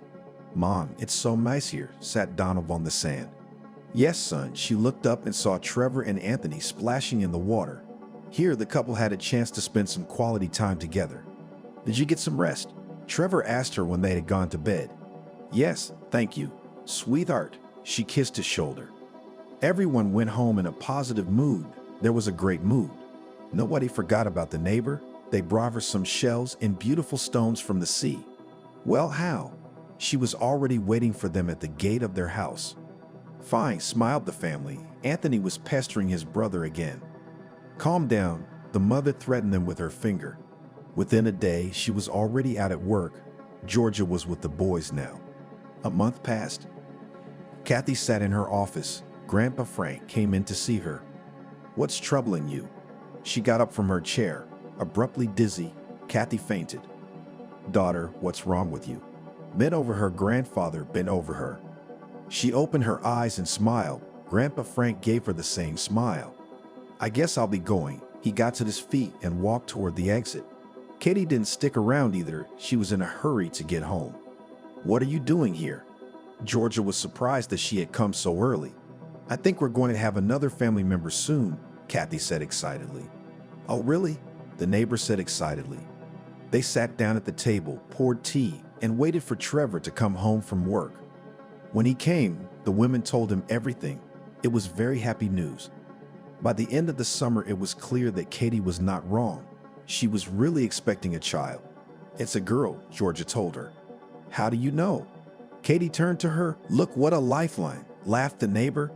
Kathy was feeling bad now. She was nauseous all the time. It was hard to go to work, but she kept going. Her fellow villagers felt sorry for her again. During her pregnancy, the girl had lost a lot of weight. She looked sickly. What if she was sick again? She shared her fears with her neighbor.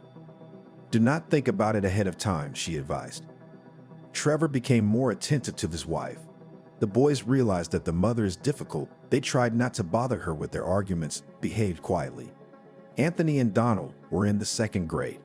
Now that his mother was lying at home, Donald had a hard time.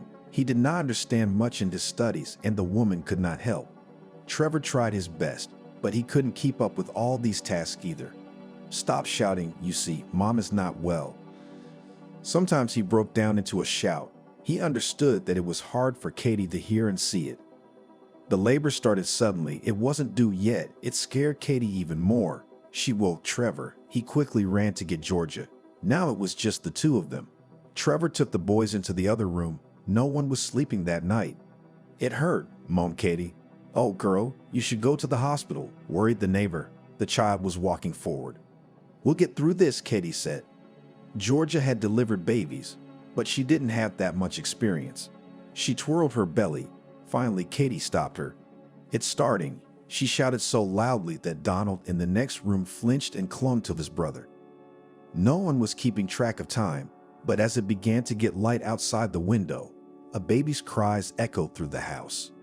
"Well, thank God," Trevor exhaled and hugged the children. "Daughter," Georgia came out of the room. She was so tired, as if she had not delivered a baby in unloaded coal. "How are you?" The man looked into the room. "Good." His wife nodded to him. He walked over and looked at his princess and smiled. After that, Katie began to blossom. She and her daughter, who was named Vanessa, took her sons to school together, started helping Donald with his studies again. Trevor saw that his wife was healthy. It was visible to the naked eye. The boys continued to study. When they were in the 5th grade, Fiona went to kindergarten, and the mother went to work. From that point on, no one worried about anyone. "How's Donald doing?" Patients who came to see Kathy would ask. "You know, the bigger he gets, the less you can see of his handicap," she answered and smiled. "That's great." They thanked and left happy locals. Kathy was happy. Fiona made her happier every day. But the boys, that's another matter. "What have you done again?" She had to deal with them tonight. "Nothing." "Why are they calling him names?" Anthony said. He always stood up for his brother so that, God forbid, he would not be beaten up or do something worse. "I understand all that, but we need to be careful." She pretended to be angry with them. "We're sorry." The brothers apologized as best they could. Katie didn't expect anything bad to happen, so she forgave and kissed her blood. When Fiona had to go to 1st grade, the boys were already in 8th grade. That's where the trouble started. Anthony got mixed up with a bad crowd, started doing all sorts of naughty things. And most importantly, he dragged his brother along with him. "What's that smell?" Mom asked me at night. "Mom, we're adults," Anthony told her.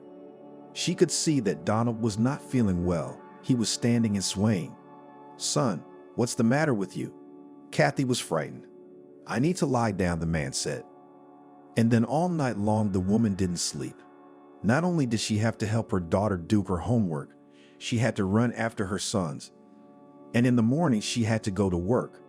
"Trevor, talk to them," she begged her husband. I can only whip them. He clenched his fists. Why go to extremes? Katie didn't understand. You and your good nature will only make things worse, he told his wife. I'm asking for your help. Kathy began to cry. All right, I'll talk to you tomorrow, he promised. Katie hoped so, and then something happened that made her mother feel so bad that she had to go to the hospital. The boys were 15 years old, and that night they were out for a long time. At first, the parents were not worried their sons could sometimes stay out late, but when it was 2 in the morning, the mother and father were not on a joke frightened. Katie went outside. She went and knocked on George's door. She, though asleep, got dressed and went outside. Shall we walk around the village? The woman asked her. Shall we split up? The neighbor suggested it.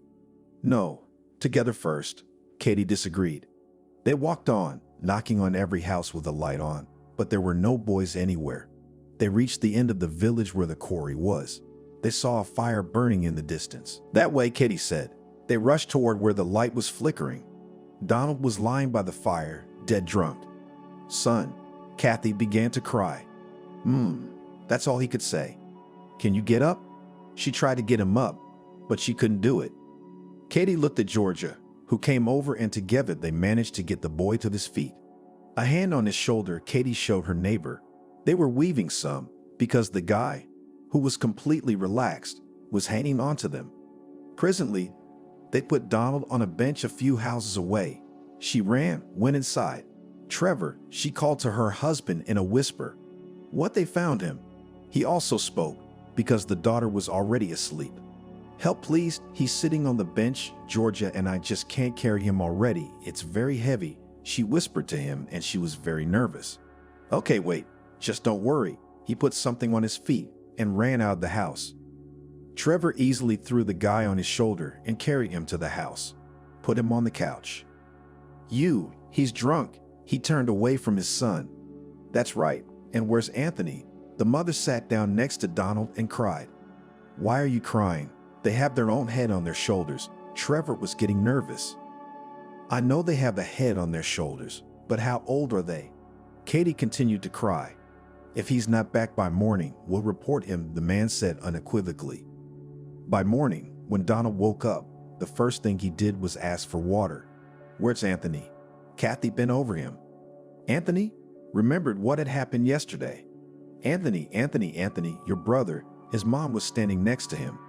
Listen, yesterday we met the townspeople. They came to visit us in the village and asked us to take them somewhere where they could make a fire. So we took them to the quarry, and they took bottles out of a bag and started serving them. I don't remember, but I think Anthony went off with them, Donald said. What are you talking about? Kathy ran around the room. She didn't know what to do. What townies? Where did they go? How many of them were there? She began to gather herself. Where are you going? Trevor came out to her. To the precinct, she said. We need to do something.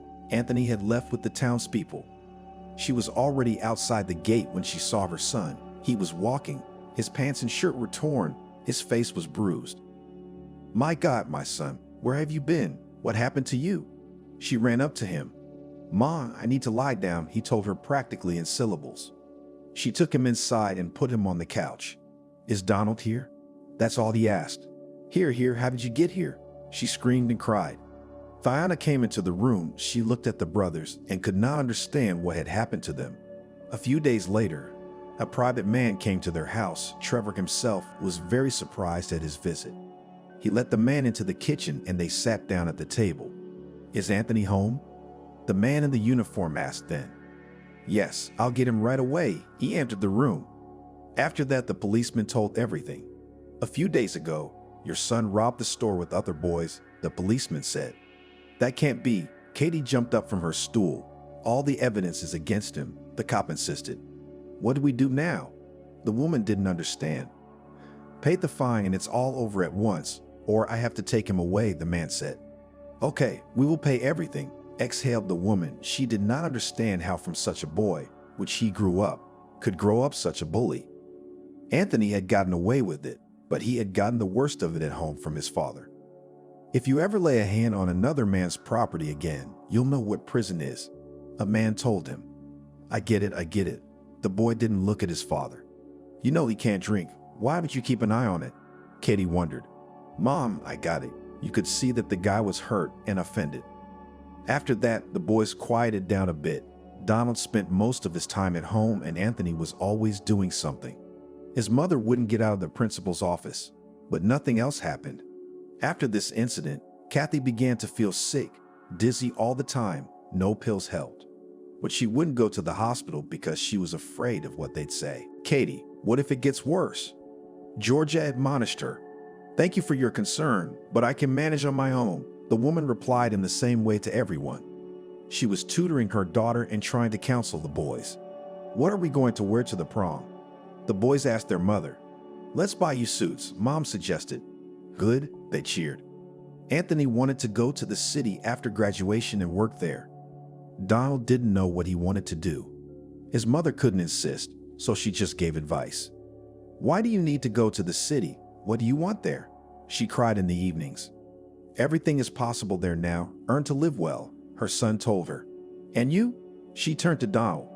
What about me? I'll stay with you. I'll help you. He shrugged his shoulders. What a fool. His brother laughed at him. He's a fool himself. He turned and took a swing at his brother. Katie got so tired of all the arguments that she just walked away. One day she had a seizure and was taken to the hospital. What did you get out of it? The father asked his sons. We'll apologize later, Donald said. Don't let it be too late, sighed the father and left.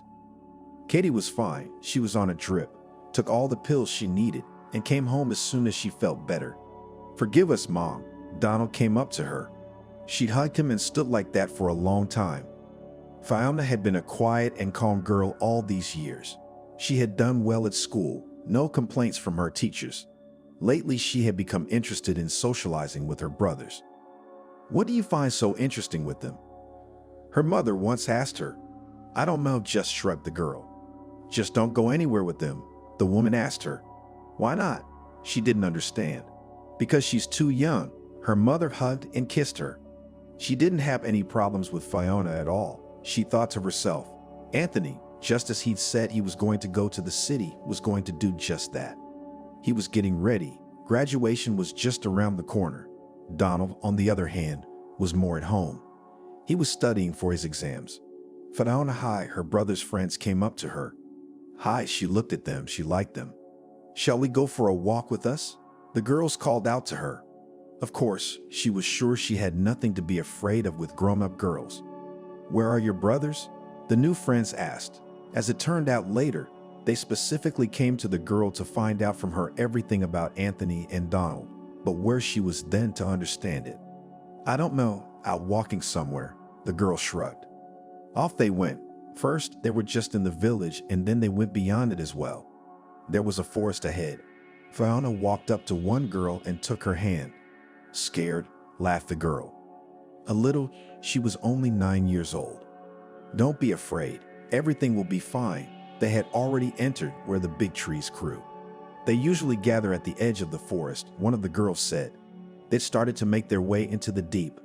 I want to go home. Fiona looked at the girls. No, we'll find the boys now and then we'll all go together. I'm tired. Fiona began to moan. Don't moan, one of her friends told her. They walked out into the clearing. Someone was there. Voices could be heard. Hello everyone, came Betty, the bravest of them all. Oh, the girls are here. A strange young man turned around. And who are you? The girl looked perplexed. And I'm just who you need. He started to get up from the ground. His buddies started to do the same. Now our guys are coming here. They will show you, said Betty defiantly. And who are we? He was looming over her. The other girls stood a little further away. They didn't know what to do. Fuck you. Turned around and walked towards her friends. What? Her boyfriend grabbed her by the hair. Let go, she shouted. The girls went to her friend's rescue. Fiona saw all this. She was scared. She couldn't move. The girl shrieked and ran wherever she was going. At that moment, a terrible thing was happening in the clearing. The one who took the girl by the hair piled her on the ground and went under her skirt. When the others tried to stop him from doing it, the other one came up to them. Hey, what do you want there? He said defiantly and pushed them away. Let her go, almost crying, Catherine said.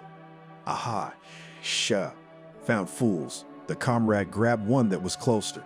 Ah, screamed throughout the forest the girl. Anthony and Donald at this moment appeared in the clearing, and with them another 5 friends. "Who are you? What do you want?" grabbed the guy who was already lying on Betty. He quickly stood up and grabbed him by the chest. The other girl was freed too. They ran away, and a fight broke out between the guys. They fought to the death. One of the strangers pulled out a knife. "Donald," his brother shouted, but it was too late. He was stabbed in the side. The boys all pounced on the assailants, and when it was over, Donald was unconscious on the ground, and the attackers had fled into the woods. Cowards, Anthony looked at them. He tried to lift his brother, but he couldn't do it. "Is he breathing?" the boys asked. "I think so." The boy listened to his breathing and felt his brother's pulse. At this time, the girls, who were in shock, ran to the village. They didn't know where Fiona was, so they wanted to check if she was home or not. When they were already at the gate, they didn't dare to knock or enter. "What if she's not there?" Catherine looked with frightened eyes. "Why did we drag her there in the first place?" began to repent Betty. At this moment from the conversation heard Katie. She came out of the house. "What happened to you girls?" She could see that everyone was scared. "Aunt Kathy, forgive us." The girls began to cry. "What are you saying?" The woman felt her head start to hurt. "Fiona." Catherine stopped talking. "What Fiona? Where is she?" Her hands began to shake and twitch. "We do not know. We thought she ran home," sobbed the girl. Jesus came back into the house, threw on a scarf and put on Katie's shoes. "What happened?" Trevor came out to her. "Fiona is missing," began to cry woman. "Quick, we need to look for her." He got ready too. All together, including Georgia, they rushed towards the woods. They didn't go a few meters when they saw Anthony and company. They were carrying someone in their arms. Donald. His mother fell to her knees in front of him. "Mom, those scumbags stabbed him," Anthony said quickly. "What's going on?" She looked up at her son. "He needs to go to the hospital," said someone from behind. "Quick, to the nurse's station," the mother commanded. The boys dragged him there. Katie turned his sweater back, looked. The wound wasn't big, but it was serious. She did as she had been taught. Donald was in serious condition, needed to go to the hospital. An ambulance was called. They needed to look for Fiona. She was in the same woods as the bandits. "Will you stay with him?"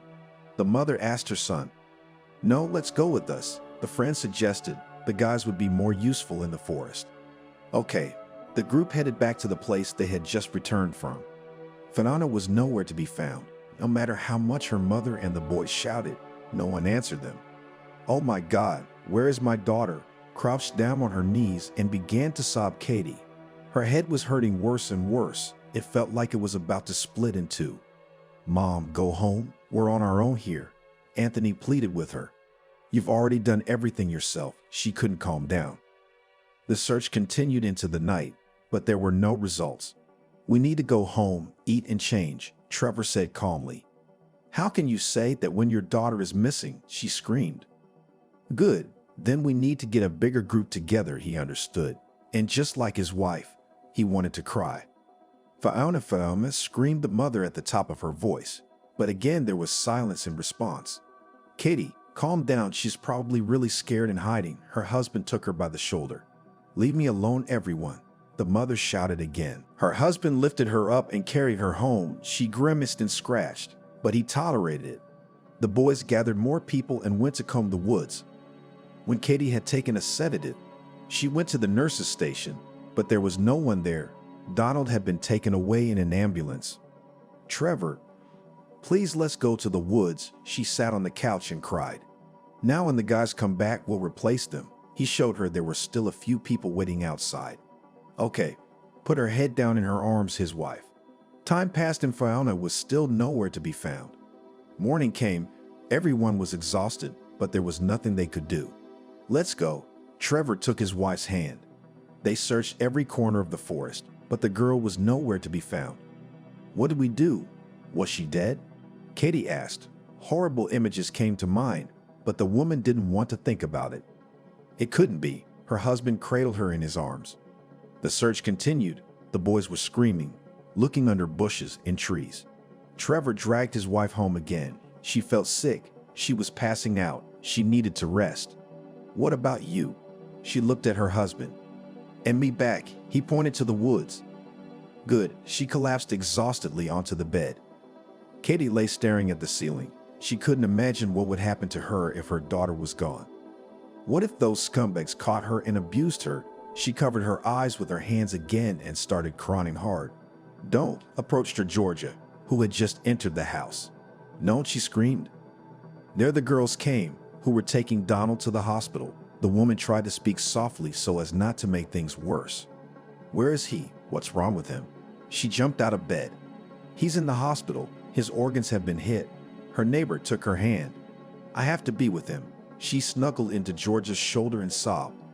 "Yes, of course, we'll find Fiona and go," she told her. "Will we find her?"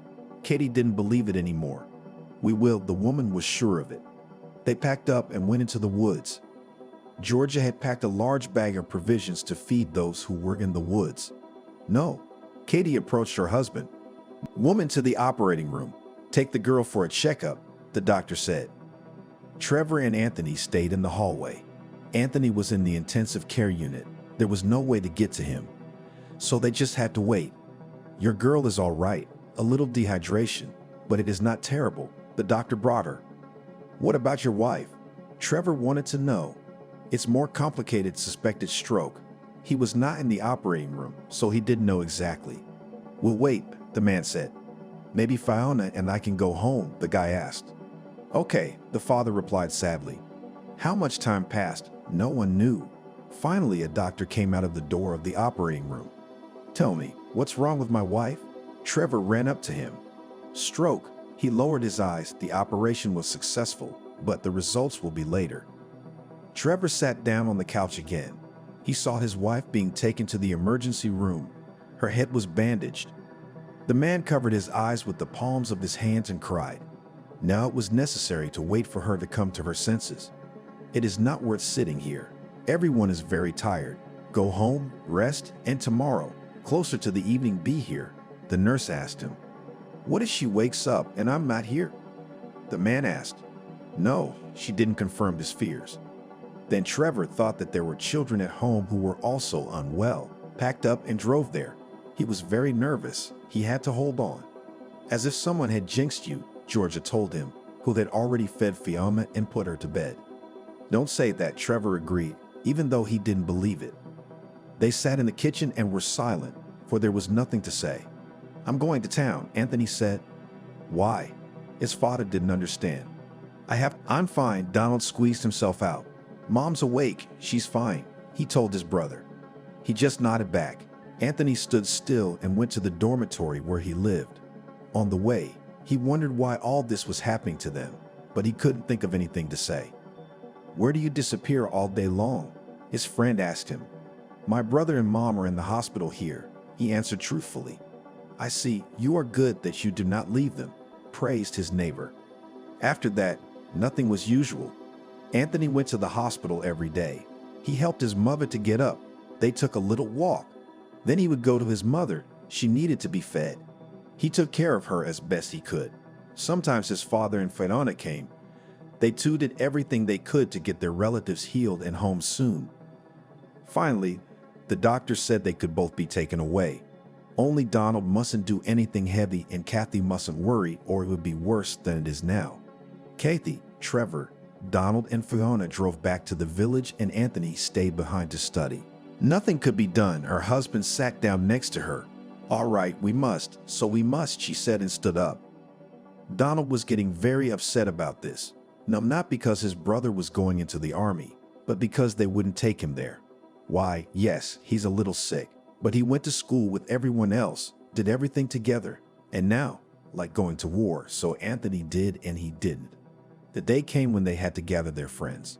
The weather was beautiful outside, so they decided to gather outside.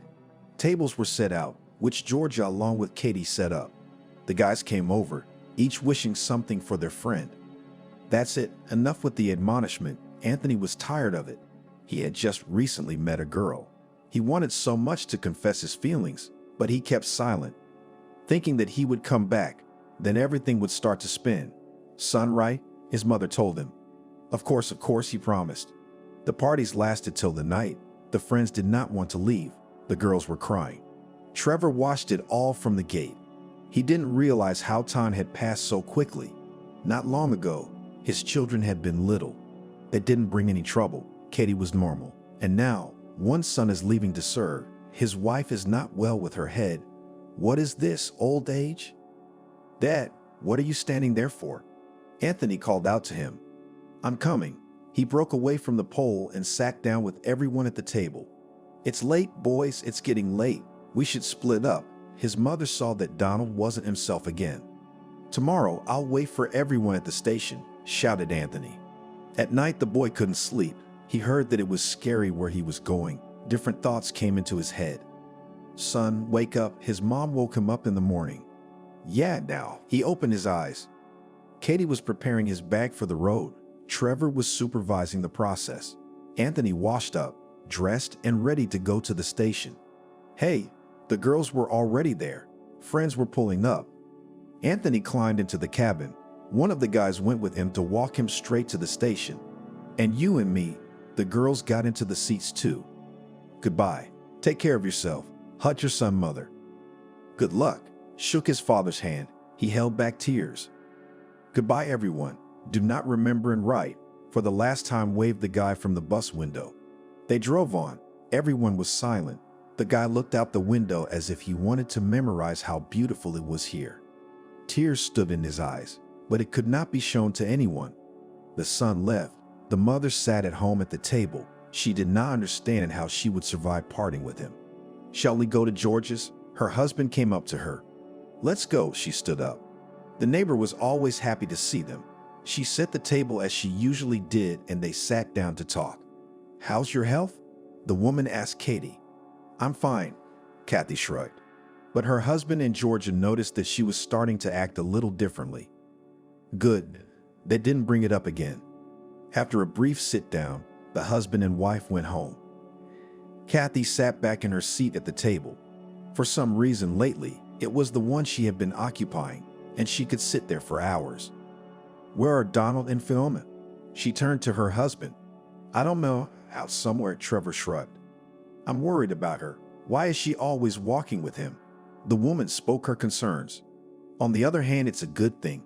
Trevor tried to reassure her. They heard some rumbling outside the window. What's that? Katie looked out. I don't know. Can't you see it? Her husband asked her. Not yet. The woman remembered what Donald had told her about the motorcycle. She got up from her seat. Let's go. Trevor took her hand. They went outside the gate just as Donald pulled up there on his motorcycle, Fiona sitting behind. Did you buy it after all? The man was examining the iron horse. Yes, I can ride it around the village now, the boy said proudly. Oh, son, be careful. His mother came up to him. It's all right, he hugged her. Where are you going? She looked at her daughter. Mom, why can't I go? Fiona resented not being allowed to socialize with her brother. Okay, just please be careful, she kissed the girl. The motorcycle started again and the young people sped off into the distance. What do you think? She looked up at her husband. I don't know, he shrugged. Time passed. Anthony wrote letters. His father, when he received them at the post office, read them to his wife first.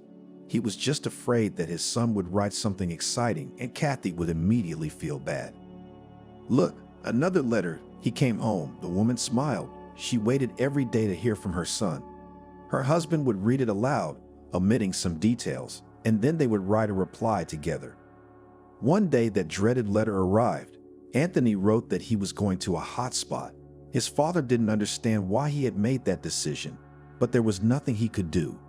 Naturally, he didn't say anything to Kathy. He himself first wrote a reply with his wife, and then from himself. I'll go to the post office and mail it. He showed her the envelope.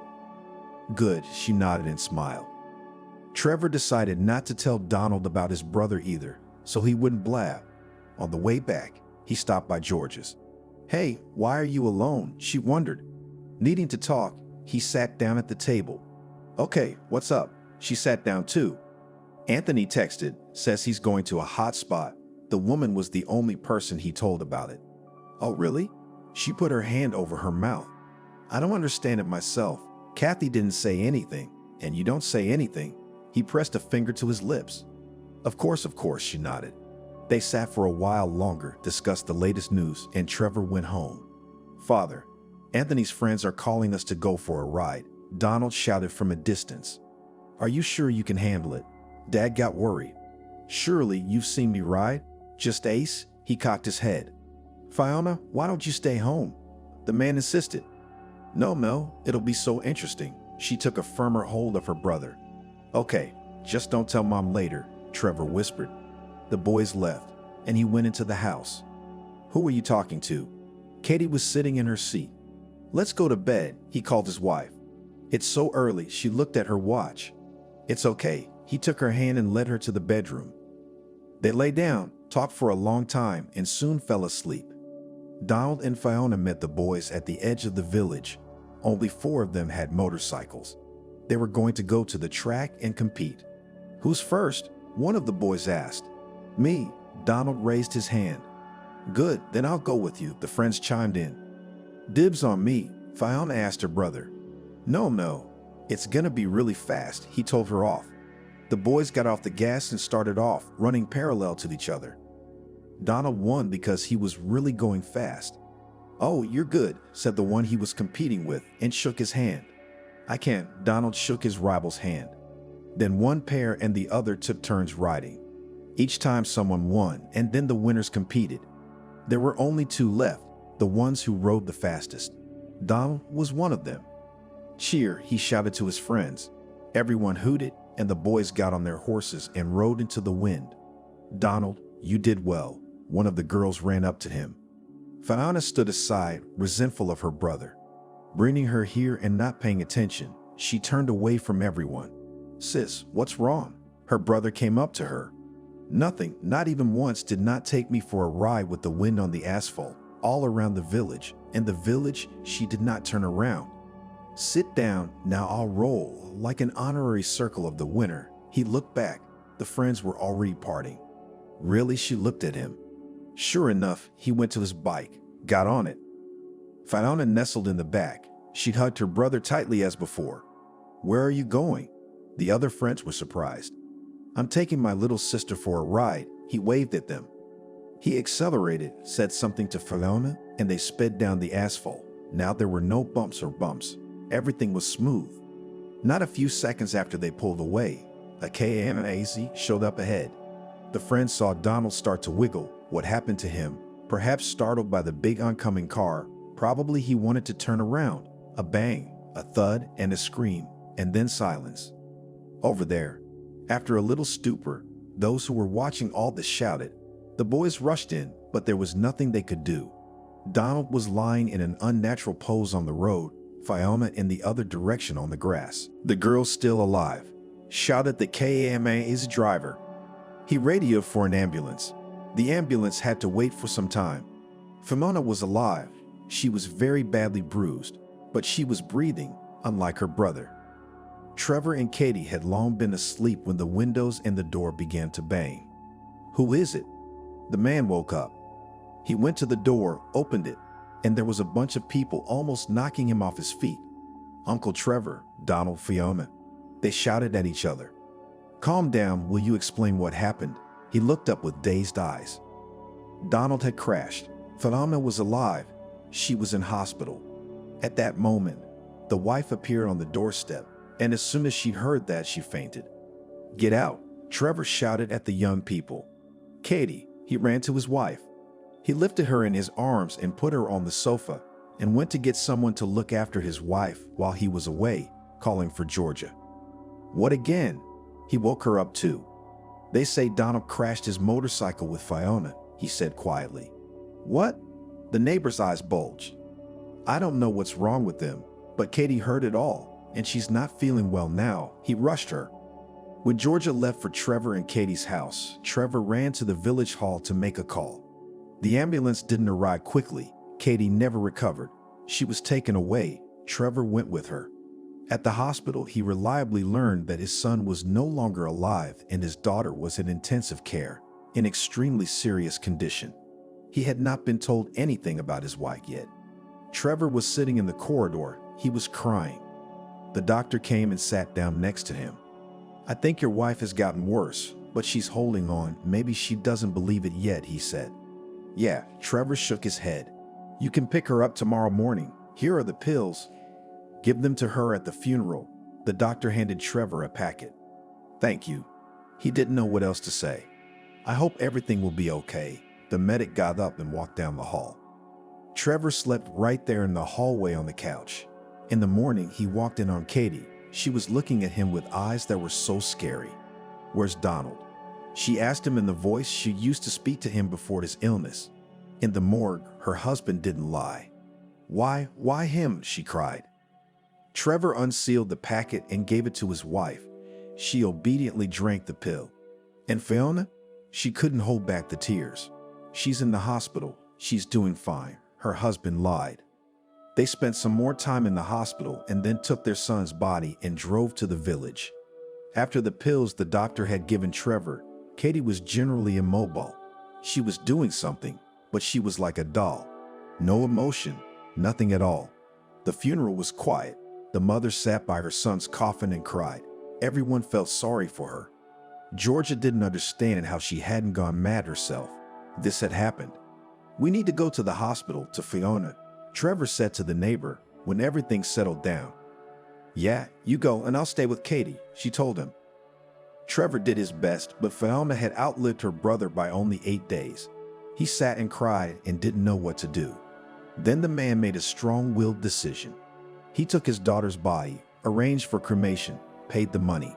He drove to the village with a small vessel containing Fiona's ashes. It he had dug up for his son in the cemetery. Back already? Georgia asked him.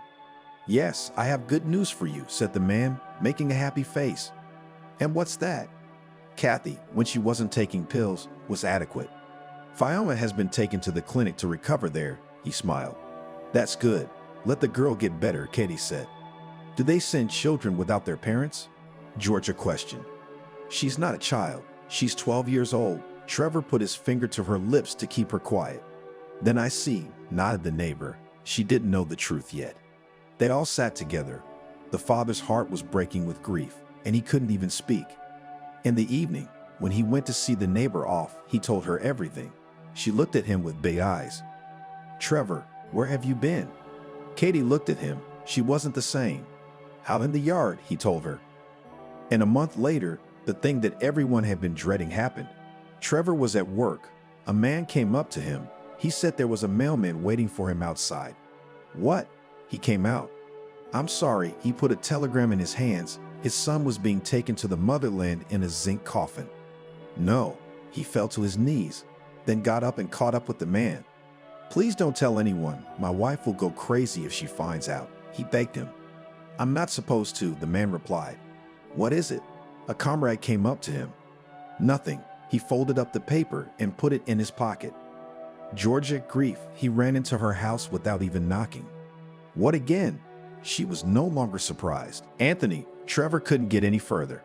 No way, she looked out the window. Tomorrow I'll go to town for the body, he said. She supported him in everything. She said she'd do whatever he said. Trevor drove into town, arranged a car, said he needed to move building materials, wanted to make an outbuilding in the village. We agreed on a price. He came to the military enlistment office.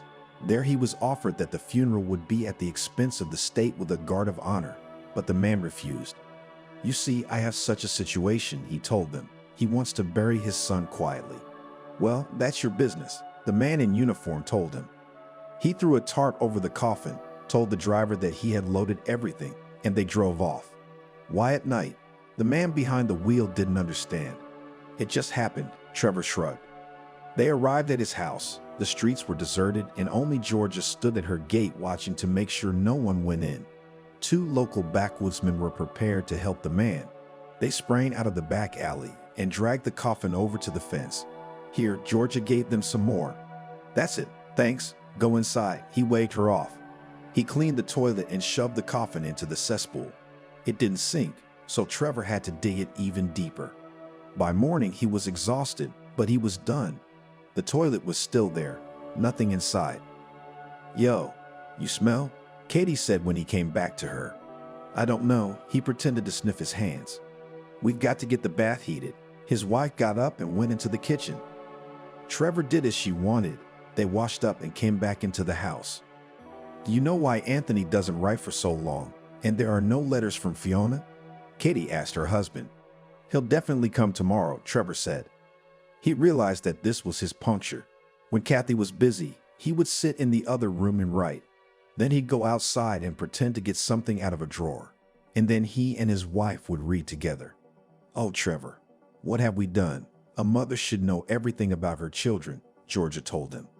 I'll take her away from here, the man said. The two of them lived together, but Trevor started drinking because he couldn't bear it all. At some point, he couldn't take it anymore, went to the barn and hanged himself there. And in the morning, when Katie couldn't find him, she went out into the yard and the barn doors were open.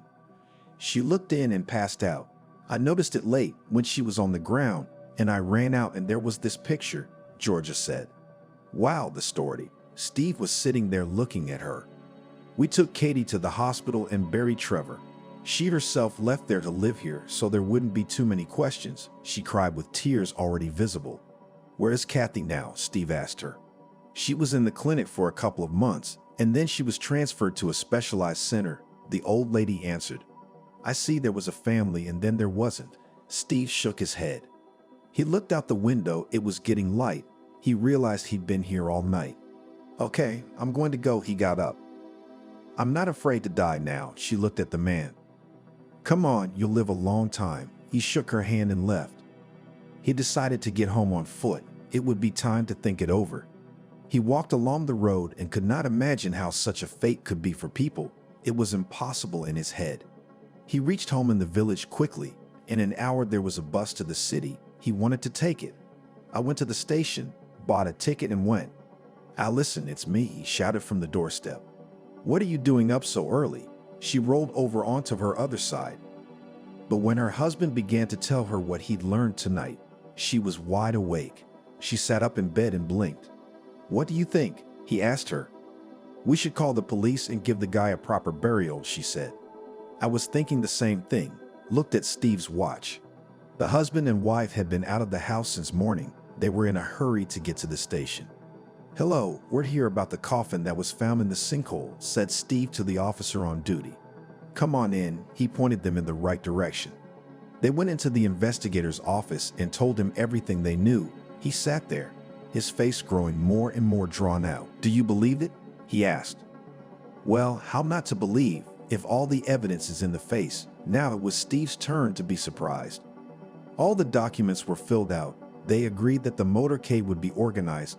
They also agreed on the time. What now? Steve and Alison came out of the department. I want to find Kathy. The man looked at his wife. Oh, where do we start? She didn't understand. The hospital. He caught the car and they drove off. Hello, I'd like to find out any information about Kathy. He approached the front desk. Right away, the girl started poking around on the computer. Yes, here, who are you? She stared at the couple. I'm a brother, stepbrother, the man added. Okay, she told them what clinic she was in. Steve and Alison drove to the mental health clinic. They walked up to the gate. They had to fill out a bunch of paperwork to get in. They were greeted by the doctor.